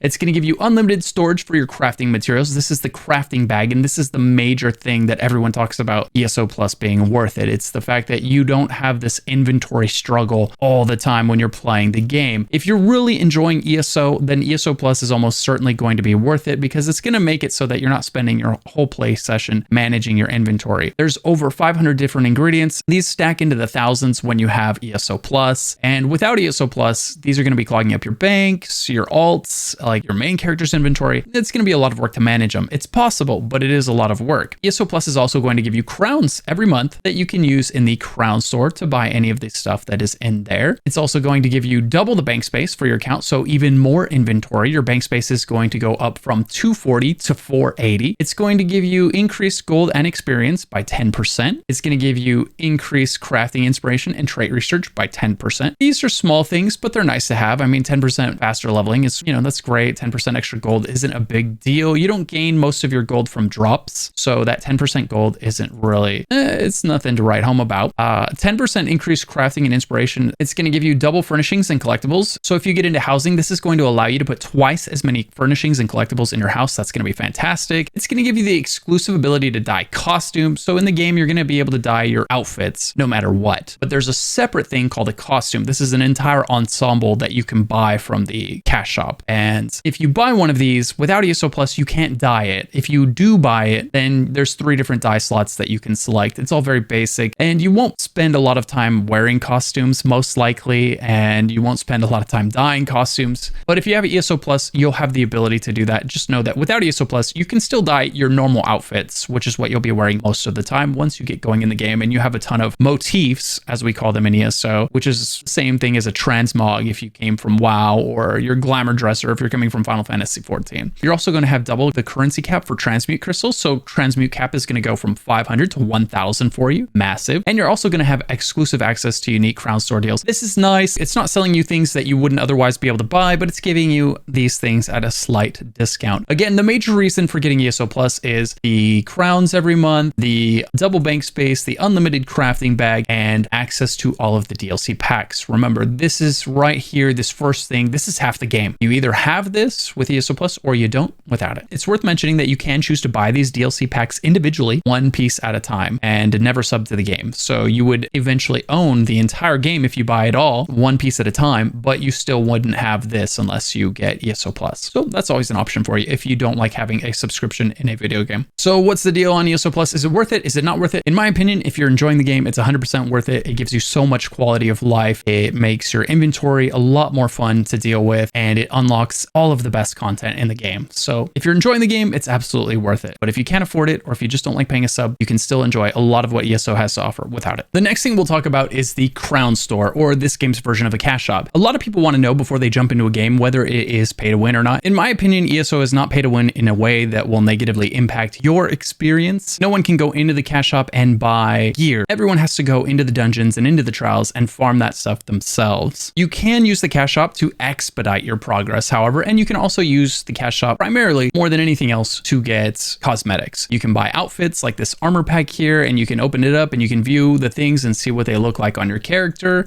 or you can buy a hat. Different holiday hats, little things like that. It's mostly cosmetic stuff. It also has crown crates. This is ESO's gambling mechanic. If you're someone who likes to gamble in your video game with real life cash, then these crown crates are for you. Just buyer beware. These crown crates have really low drop rates. So most people buy these crown crates hoping to get one of these mounts. These mounts are often going to cost you $400 or more if you're trying to get one of these. That's how low the drop rates are. It's below 0.5% chance to drop one of these bad boys, right? It's really low, and so it's really expensive to get one. So if you buy these crates, don't expect to be getting these things. It's much more likely you're going to be getting the stuff down here, which is going to be little cosmetic things, maybe some pets, maybe a piece of armor, and very likely you're going to get things like this, like these dyes or these poisons or brown mimic stones. These are the most common things you get all the way down here. So just buyer beware, gamble responsibly. I can't emphasize this enough. It's very unlikely. I'm talking $400 and beyond unlikely that you are going to get that sweet Radiant Apex mount at the top there, So don't fall for these crates. Don't let your friends fall for these crates. Be careful if you're spending your money on these crates. Just know the odds are very much stacked against you, and you're looking at possibly spending $400 and beyond to get that mount that you want. If you're going to be upset that you spent $400 getting a mount, it might be best not to try to get one of them. But again, on the bright side, this crown store is mostly cosmetic. It's not a pay to win cash shop where people can come in here and directly buy power that nobody else can have access to. Nobody's going to be able to come into the cash shop and get stronger than somebody that is not using the cash shop. You do not need to worry about that type of pay to win in Elder Scrolls Online. All right, guys, that is it. If you are still here, let me know down in the comments below that you made it all the way to the end of this incredibly long video. I promise you, as long as it took you to watch, it took me 5 times as long to record. I have been recording this thing all day long and I still have to edit. Oh my God. I hope you enjoyed it. I hope you found this thing to be incredibly useful. Always remember that you can refer back to it. Just open up the timestamps in either the comment or the description down below, hit Control F and just type the name of the topic you want to search for, whether it's leveling, whether it's refining materials, retrading gear, trials, respecs, Skyshards, right? You just Control F and then click on that timestamp and it takes you right to my video explanation of what that is, how it works, and how to take advantage of it. You know, this is going to be a great resource for you to open up and use anytime you run into something you don't fully understand in Elder Scrolls Online. And thank you so much for watching and listening. I hope that you found this thing enjoyable and at least informative. And like I said, if you're still here, dude, if through all of this, I hope you leave a comment. Let me know what you thought and if you enjoyed it. If you ever want to hang out with someone else that loves MMOs, be sure to swing by my Twitch stream over at twitch.tv/LuckyGhost, where you'll find me playing ESO and other MMOs. If you ever have questions about ESO, you can always ask me there whether or not I'm playing the game. Be sure to use my site. I put a lot of work into it and I've had a lot of great people help me build a great resource for all ESO players, veterans and new players alike. If you're looking for guides to help you get better, if you're looking for build guides, whatever it is, take advantage of that resource. You won't regret it. And of course, don't forget to like and subscribe to the channel if you found this video enjoyable or helpful. I put out tons of ESO and MMO content like this. And a massive shout out to my YouTube members who support the channel in a big way. If you want to support the channel, be sure to click the join button down below, where you'll not only help me out, but you also get behind the scenes footage, my thoughts on the future of the channel, and exclusive access to a members only Discord channel where you'll always have my ear. Thanks for watching. And if you're not sure what to do next, be sure to check out one of the videos popping up on screen right now.